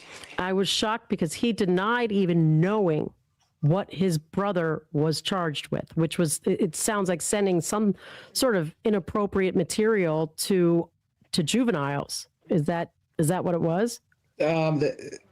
I don't remember off the top of my head exactly what it was. I know we had the newspaper article ready for impeachment because that's the thing. All the stuff was in the newspaper. I mean, our local newspaper covers what goes on here pretty well. And so that's where I was kind of surprised because it was all out there. Everybody knew I was going to ask it, so because I had no choice. Right. But I know there was a good article on exactly what happened there. Yeah, and one of the things that is interesting is, so you've got a client who really, I think at the point that you started your representation of him, he probably had close to 1 million subs on YouTube, a ton on Instagram, so he was out there. He basically had his own kind of social media empire going on top of his hip hop and rap career. And, the challenge of handling a client like that in terms of going into a suit like this, was it challenging, or did you even try to kind of reel him in? Because, you'll have those clients that kind of can't help themselves when you've got this pending suit and they just want to keep firing. You know what I mean? Was that like a thing where you didn't really take issue with it, or were you telling them like, hey man, it's like, I'm trying to win this thing for you and you're not making it easier for me? Or like, how did that part of the relationship work out? When you're going to trial like this, unfortunately, you get to know each other very, very well. And me and Joe's got to know each other over the course of this. And that made it a lot different than just showing up like before trial going, okay, you need to do X, Y, and Z, and this is how we're going to do it. Yep. By the time we got to that point, it was we knew each other quite well, so it was a lot easier to communicate with them. And so I think that is one of the things you sometimes lose with like a criminal trial, because with a criminal trial, you're not always doing all the prep. A lot of your prep is really for officers and, you know, how to do technical stuff. And you're just prepping your one witness. With a civil trial, you're more involved because you want to know his opinion. You want to know what they think of it. You know, I want to ask him, hey, what do you think of this question? And, you know, see if he sees the same thing I do, because ultimately I've always had the idea, well, I like to bounce my questions because I may see it one way, but everybody else sees my question as something different. So it was a lot different than you would in a criminal case. We spent a lot of time together, so it was it wasn't as bad as you would expect. That's completely true. And did he sit in on most of the deps? I mean, usually the plaintiffs show up, depending. Well, that's interesting. Not all the plaintiffs were in all the depositions, but Mr. Foreman was present for every deposition. And I figured he would be. It's like he even arranged his schedule, because I told him, okay, you need to be ready for this time. You need to be ready here for the trial. And so he had actually arranged his schedule so all that was clear so that we could focus on this. Yeah. Yeah. And, you know, one thing that you did good with each of the witnesses was letting the jury know, all right, we've checked off every other thing that Joe said that could be the backbone of whatever they're seeking, and we're left with just the theft, or we're left with just, you know, whatever it was. And, you know, you had, I forget which witness is the dipshit receding hairline witness. No, that was Officer Justin Cooley. Okay, so that plaintiff. And he kept going on about that really his issue was about how the department handled it. So it sounded to me like they were pushing the sheriff to press charges against Joe. And when they wouldn't, that's what really got everybody so upset. That's why he left his job, not because of what Joe did, but how the sheriff handled it. Are you aware of what was going on in the background about, were they pressuring the sheriff to press charges? And is that really what triggered everything? I'll be honest, I don't know about that part of the background, honestly. But it seemed like that's what he was alluding to in his testimony anyway. Would you? I don't necessarily. I would say that would surprise me, because I don't know of any time they were pressing to have charges filed, because after the search warrant, I mean the search charges itself for discredited your CI. Right. No, I didn't mean charges for the criminal stuff related to that. I meant for the harassing, something to do with him making the post and him saying things online. Like, I got the sense that they were trying to get the sheriff to press some sort of harassment charge for all of that, and that they got angry when he didn't. But well, I know I kept nailing down the fact that they keep talking about these phone calls and death threats, and I'm like, well, okay, you're calling the police department, you're making a death threat to an officer, that is a crime. And so I think they were frustrated that was not fleshed out more, and because my thought had been what you would have done is investigate and, you know, trace a call, prosecute a person, one or two, and shut it down. So I think that was what they were upset about, because it seemed like almost nothing was done there. Okay. But then again, I'm not sure. Oh, right. And then we had this, what might be surprising to everyone if you didn't follow the whole trial, was that the Lick 'em Low Lisa video, that long video that they played at the end. And I'm sure many of you have seen out there, where this actress is chowing down on a woman. It haunts my dreams. There's this whole this whole video where it's depicting Afro Man having sex with her, all of this.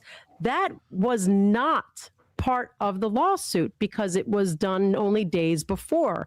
Yeah. And you raised this argument. This is such a huge cell phone. It's hard to fully contemplate, and I'm here for it. Yeah, this video, as I said when we were covering the trial, like, this video was played by her lawyer at her lawyer's insistence over the objection of Afroman, because Allison is completely right. The video was not part of the lawsuit. The video was separate and apart from the lawsuit. So it wasn't relevant evidence. And so she was traumatized by her own lawyer for nothing because it wasn't part of the lawsuit. The whole thing is just it was a very bizarre thing. I suppose he was trying to do it to show Afroman's just a bad bastard or something, but just didn't really work out that way. So that was one of the greater cell phones. That was a great cell phone. And the cops saying, yes, it's possible my wife might have cheated on me, are definitely some pretty great cell phones in this trial. So that was a very questionable decision. Over argument objecting to all of that because the law had changed. Now, I felt like that was going to be a huge winnable appellate issue for you had there been a negative verdict. But can you tell people about the change in law and why those things shouldn't have been in? So if you look at when it was originally filed, the lawsuit, the ACLU came on and they put on a good emeritus brief, and they were talking about strategic lawsuits, the idea of shutting down free speech. And so at the time the lawsuit was filed, Ohio had no such thing. And then in April of 2025, that law went into effect. So anything after April 2025 would have been subject to the new anti-SLAPP laws, which had a whole different procedure to it. And the nice thing is you could have a motion for summary judgment or such, and you didn't go to a trial if it's denied. You go straight to the Court of Appeals, and the Court of Appeals decides, is it even able to go to a trial? So you had a lot more processes. You had a expedited way to shut things down. And of course, it's in the statute. If you prevail in an anti-SLAPP thing, you automatically get your attorney fees. You don't have to go do countersuits or any of that stuff. So it was a huge change for that. And also, the interesting thing about the anti-SLAPP is that the legislature even put in there the purpose of it. Usually they don't put the purpose, but it is a purpose, and that's where in my motion in limine I cite that. And as you read it, it's almost as if the state of Ohio is like, we're going to give you even more ability for freedom of speech. And what was the purpose that they stated when they passed the statute? I'm going to have to look up. I don't know the word for word off the top of my head. Okay, but generally it was demonstrating that they're giving more protections to freedom of speech. I want to say they said something to the effect it wasn't just immunity from lawsuit, but it was even more immunity. So it would tend to extend it some on that. And it almost seems like if you had this big brief written by, would you say who wrote the brief? Sorry. Well, I wrote the brief on it. No, I mean the amicus brief. Oh, that was written by the ACLU. The ACLU. That your state was like, yeah, we need to respond to this, and then this anti-SLAPP statute comes in, or was that something in the works before? Do you know one way or the other? It's my understanding it was in the works before. Okay. It just, I do believe that, from my understanding, talking to another attorney, that this was probably the second type of lawsuit like this. So I'm sure that these lawsuits played some part in it, but they were not the driving force of it. But it got it maybe expedited. And then I know one thing that you really were surprised by. Can you tell people about what a Rule 50 motion is and what you expected to happen and how that changed things? Well, I motioned for a directed verdict, which any civil attorney should do at the end of the plaintiff's case. And I had expected that I would prevail there on a couple claims. And I specifically thought that we would kick out all what I would call the odd ones, Sean Cooley, Justin Cooley, Mike Estep, Sean Grims, all of them would be kicked out. I kind of figured Randy would be kicked out too. And I figured at that point we would move forward on only two of them. And those two being the Lick'em Lisa video. And Mr. Newland, yes. And the Newland post that, again, I thought screamed, this is being portrayed as satire. Mm-hmm. And that's where he said he does this to children right in front of people, right in front of your eyes, right in broad daylight. Those two? Basically, those two plaintiffs. And when he basically denied it, well, I mean, he had asked us to brief it. We had done briefs that night, and then turned around. I filed mine the next morning for the record. And so it was like, and then he's like, well, I'll give you your answer in the morning. And he was like, denied them all. Let's go forward. And that was not what I expected at all. Yeah. So, and as far as it kind of is like a takeaway from this trial. And, and I've talked to you a couple times, obviously off camera, and you're pretty humble about just kind of what I think that the after effect of this particular trial is and how important it was. But in terms of like historically, I don't know if everybody's aware that artists and comedians historically have always been able to kind of be that group that would have free reign in terms of being able to speak freely about whether it be politicians or any kind of public official without any kind of recourse. And we need that. You know, it really is a bastion of free speech to be able to do that because, you know, in countries that don't have the type of freedoms that we do, you know, you can get beheaded for saying things that are going against public officials. So, I mean, in your view, what is the single most important takeaway or legal principle that this verdict establishes moving forward? If anything, the most important thing of this verdict is we're starting to outline, you know, the real question is when you look at criticism of public officials, what is too far, what's too little? And what we're doing is we're just kind of trying to define those. And this kind of helps us define that, especially in a time where you turn around and everybody's critical of everybody. Yeah. Yeah. And so it isn't kind of important to understand, okay, where's the line, you know, and this has given us an idea on that. Yeah. And I mean, it's hugely important in a world in which we basically can all communicate with each other and about each other.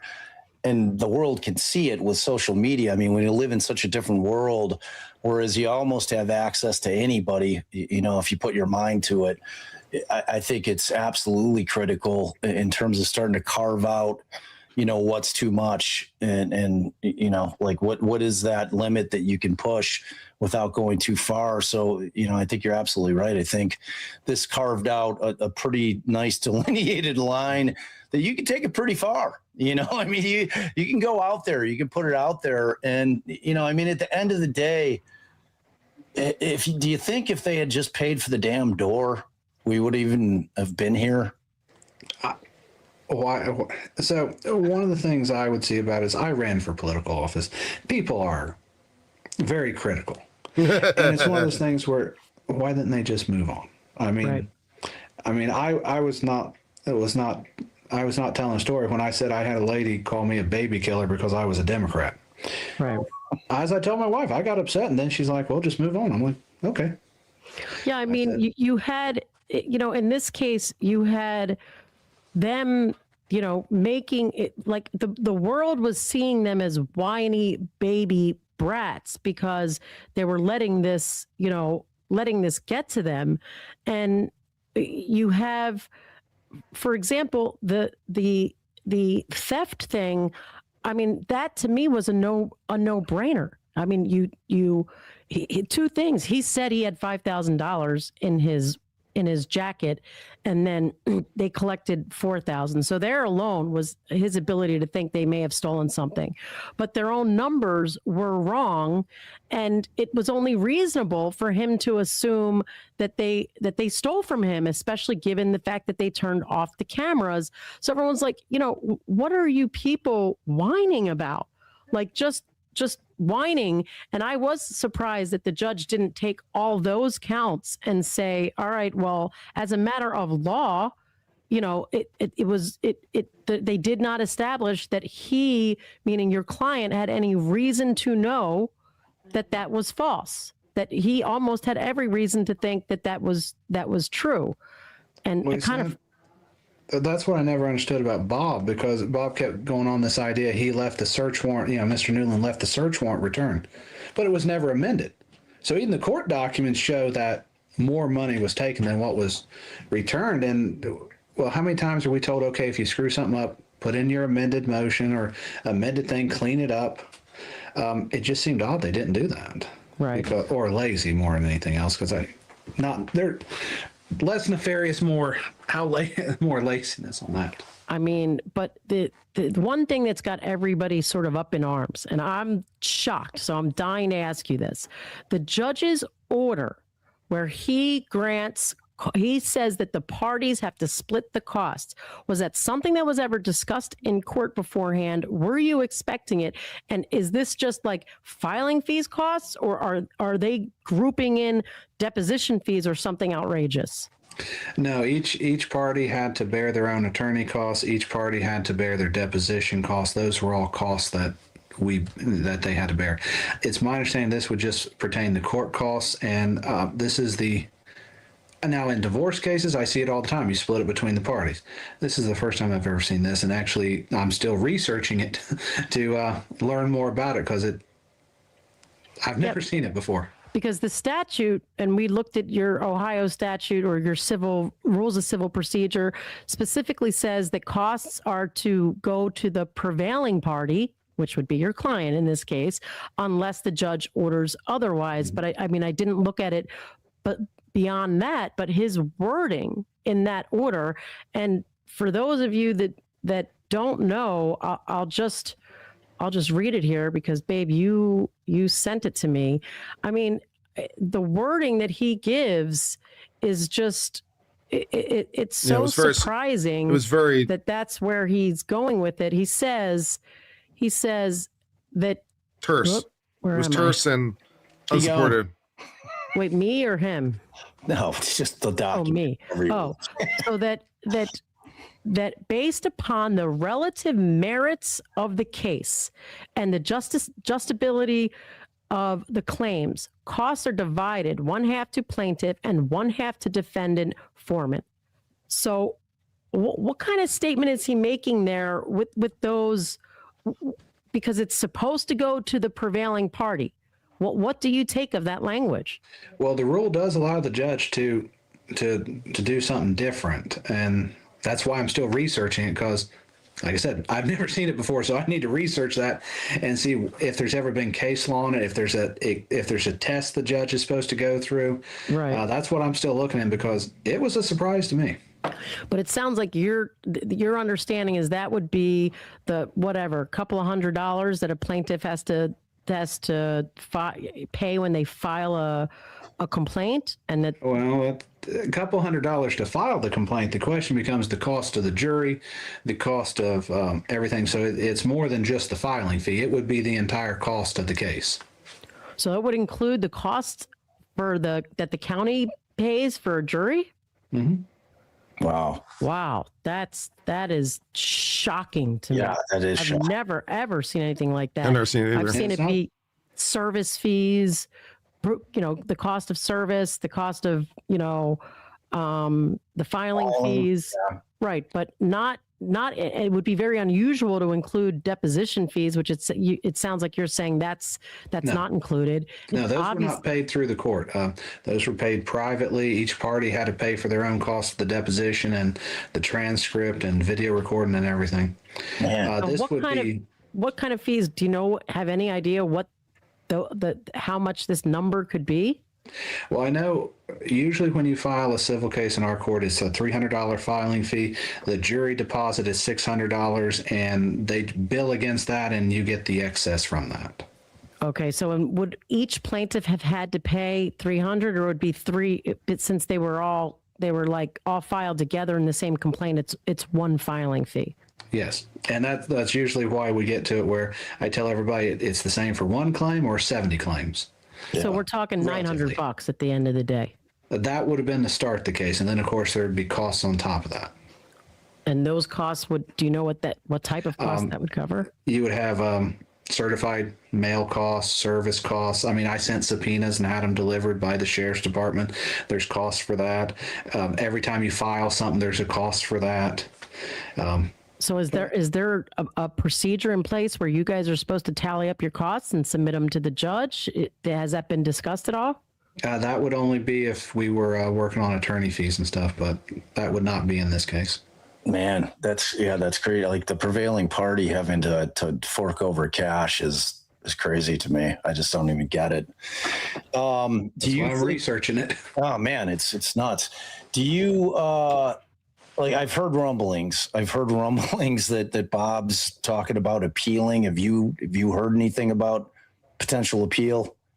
Bob had had requested, sent an email to the clerk of courts, basically requesting like information about jury selection and stuff. They had filed that email as part of the file. Our court does it when you request, like I'll eventually request a copy of all the video footage of the court and everything, and so you have to put in a motion, and they put it as part of the file so you can see what the attorneys are getting. It's not uncommon for us, you've been 2 or 3 years, you want to go back here what the original was, you would file for that hearing so you can listen to it and review. So they filed that as part of the case, and people have taken it because being that it would appear that where he's talking about the jury, he's called the jurors, it would appear that he's trying to set up something to nullify the jury is what the guess would be, but it's too soon to tell that because he still has to file the correct paperwork, and that's where Ethan and I put out a statement to that effect. No appeal is done until you file the correct paperwork. And he's got 30 days from the judgment date to do that, I'm assuming. And you mentioned the calling of jurors, and we're going to get to that with our anonymous juror in any minute now. But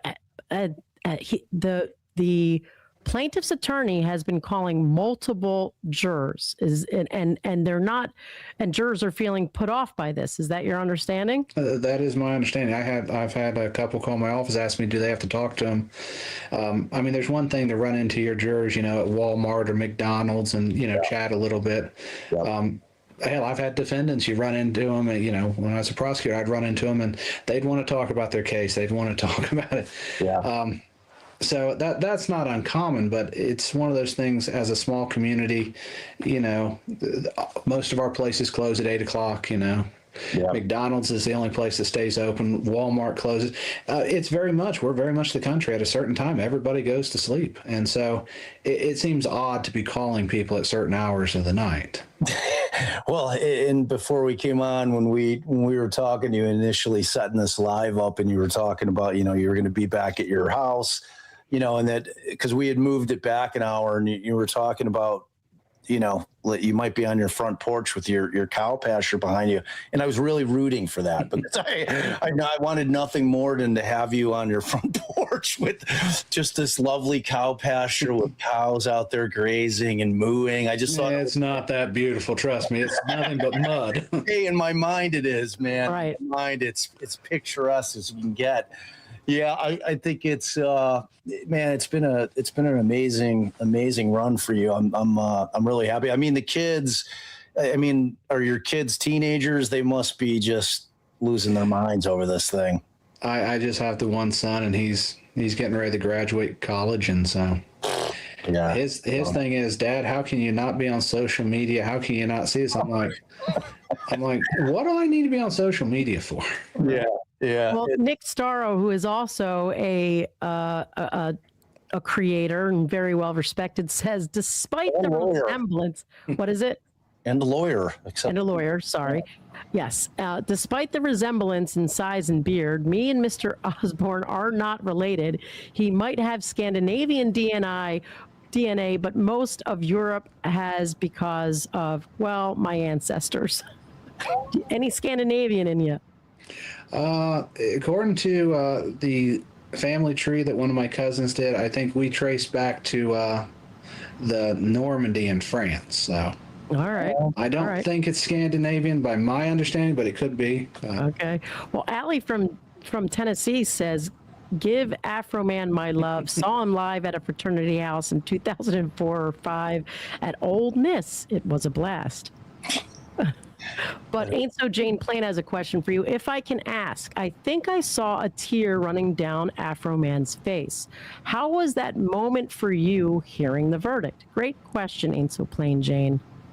Well, that was a tear rolling down Mr. Foreman's cheek, and we can understand that because no matter which side you're on, hearing that verdict is going to have an effect on you. Yep. From my side, if you want to see, just watch the video. You see why we're all standing there, because we're still trying the process. I mean, I'm standing there. The judge walks into the chambers, and I'm still trying to process it because on all counts was was very good. Usually you don't have that with that many defamation clients at once. I mean, it's a profound verdict, man. Like there's no underselling it. It's like it's a big deal, you know. And it's like I said, you're incredibly humble about it. But the bottom line is, you know, this was less about the money. I'm sure if I were to ask Mr. Foreman, he'd disagree with me, but I think he'd also agree with me on the importance of the case, because I don't think it was lost on him. You know, like there was no part of me seeing him kind of post verdict where he was espousing, you know, that it was a victory for America. It was a victory for our freedom of speech rights.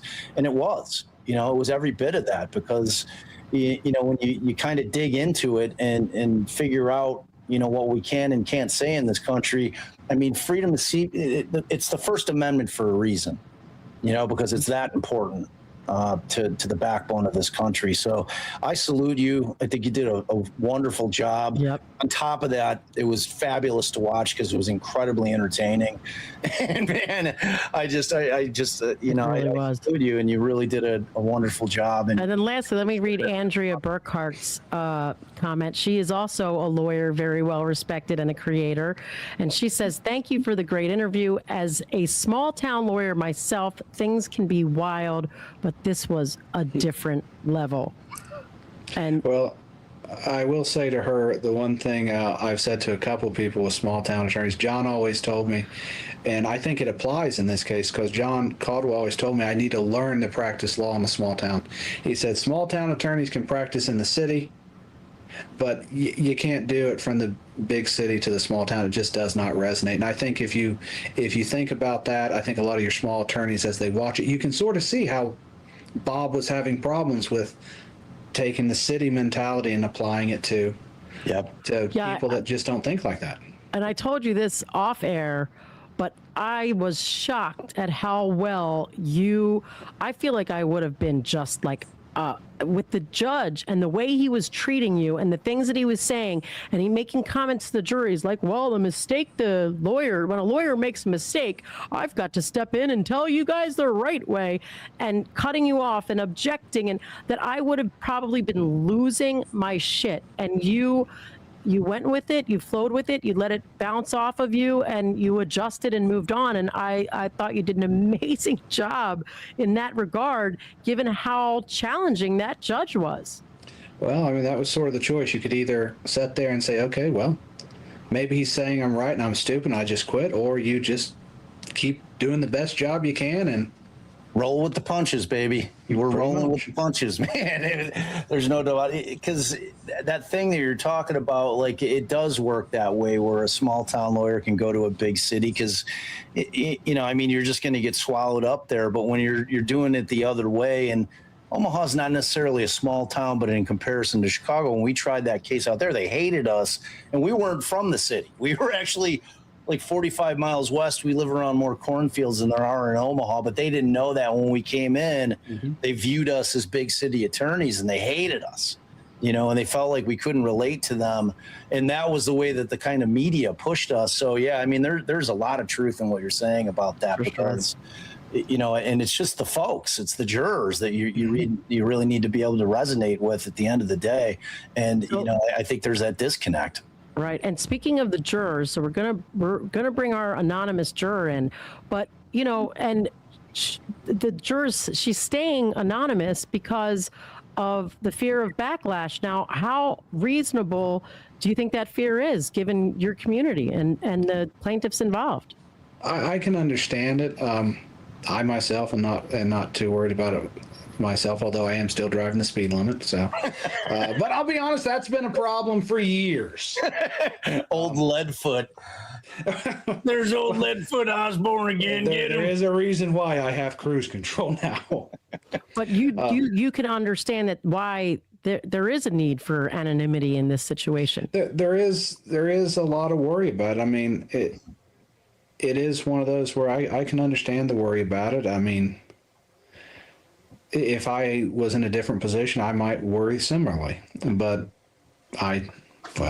given my personality, if they want to fight, bring it on. We'll do it. Let's go. Let's rumble. I love it. I mean, that's our firm has never backed down from a fight, and God knows I should be backing down for some fights that I do. But I can understand her worry. Myself, I'm not worried about myself, but I can understand how some people would be. Yeah.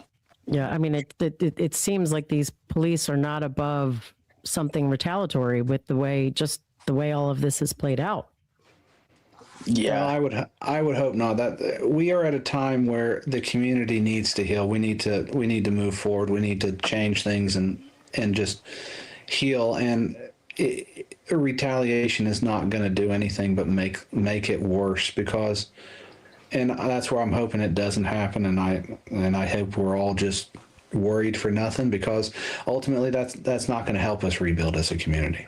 Right. Yeah, and frankly, the eyes of the world being on the case helps with that. You know what I mean? It's like that would be it would be a bad move, I think, for any kind of retaliation of any kind of note, because this lawsuit was a bad move.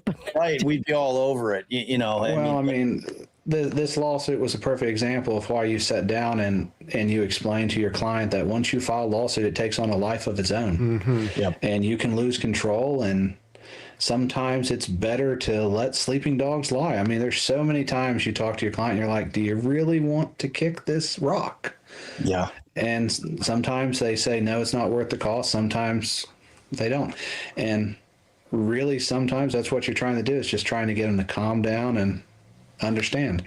So actually, before I bring the juror on, I just want to ask you, when your client is on the stand, how nervous were you? What were you thinking with some of the answers? Was that were you holding your breath during the whole examination, or what were you feeling? By the third question, I felt better, because the key thing with any witness is, I mean, we have the same problem with law enforcement. You got to have control of the witness, and he called him as if on cross, so he had to maintain control. Yeah, you saw how Joe. I mean, we all know how Joe is. We know his personality. Yeah, and that was one where if he couldn't maintain control of him, then the witness takes over, and you kind of get muddied in the waters. And that seems to be what happened with Bob. And so that is definitely what happened. When you start seeing those questions go to where he's losing control, usually what you would expect is him to have an exit strategy, get the witness off the stand before the witness puts his own message out there. And that was, once I saw that wasn't happening, I was feeling better, because it was like, you're just putting my witness on the stand. Yeah, thank you very much, sir. Appreciate you. Yeah, because like when I was watching it, I'm thinking to myself, you know, in a case like that, if you're plaintiff's counsel, you know, and most of the time in civil cases, you're taking things on a contingency basis. You know, you're looking at it, you're like, oh, all right, Foreman's got some money. There's a deep pocket there. You know, I'm going to fire this suit. I'm curious as to whether that was a contingent fee agreement, because if it was, and he's going to try to double down by appealing it, it just seems like folly to me. Just, you know, lick your wounds, call it a day. And that's what I don't understand about the idea of appealing. You can't untestify. Everybody's under oath. I mean, exactly. Brian's testified it's an opinion. How do you clean that up? I mean, no, I don't think that you can. That's why they're coming after the jury as hard as they are. And I don't know what they think. To what end? For us to have another trial where we just ask the same questions, and if you don't give the answer, we impeach you with your previous testimony? Right. Exactly. So what do you think? What do you think the likelihood of appeal is? And if there is an appeal, will you be representing him? Well, I do have a standing arrangement with all my clients where if I keep your case to the end, and there's one case that I think we're all the way up to the 6th Circuit Court of Appeals, and I've been with it all the way. Mainly because, as I tell my clients, I don't want you to have to get another attorney, then come up to speed. I've already got the stuff in my head. It's a lot easier to keep going than it is to pass it off to someone else. Now, that doesn't mean I hate appeals work. I really do. But that doesn't mean I won't bring in someone to help me. Right. But no, if this is appeal, I do appeal work. To stay with it for our client. Yeah. Can this guy pay anything? Because I prefer appeal work. So he needs an assistant, right? that works off in the middle of nowhere. It's like, okay, I prefer appeal work. So yeah, he needs a spiel specialist. Yeah. All right, so I'm going to bring Anonymous on, and I know you said that you felt like the jurors already did their job, and you don't have any, you don't want to question the juror further. But let's see if Anonymous has any questions for you before we go. Well, all right, I'm going to go ahead and cut it off there because I just wanted to cover what he had to say. But I really enjoyed that. Obviously, it was very thoughtful. So congratulations, obviously, to Defense Diaries for getting this wonderful interview. It was a very thoughtful, very interview. He's a very down-to-earth attorney. I like this guy. He certainly has the beard of power. So much like Samson, his hair is the power of his strength. So he's got that going for him, and he represented his client well, and he got a very good result, as he should have. And the other side is now sad and discussing appeal. And he's right. First of all, they'd have to find a legal error, which, what would that be? The only legal errors were at their insistence that I can see, like the playing of the video. So I can't see any obvious legal errors that Afro-Man induced. And he's right. It's like, even if somehow you were able to do this, you'd still be stuck with the testimony anyway. So I don't know. There's a lot of appeal possibilities, but hire an appeal specialist like me who will charge you a pretty penny then to tell you that there's no hope, or to file something that we know won't really work, but I'll file it. So all that good stuff. So, all right. So I'm going to go ahead and sign off for now. I hope you've enjoyed this video. This has been fun and insightful and a good time. It was just nice to do something fun. So I think what I'm going to do now is I'm going to pop off and do some legal research and see if I can do an edited video. Maybe. I don't think I should post it today. Probably post it tomorrow. So what is today? Today is Wednesday. So that makes sense. Yeah, I'll do some research and post an edited video for tomorrow, let's say noon or 12:15, and that will be good. And we'll go from there, and then I'll do some workouts and some other stuff. So until then, I hope all's well. Cheers for now, my friends, and goodbye.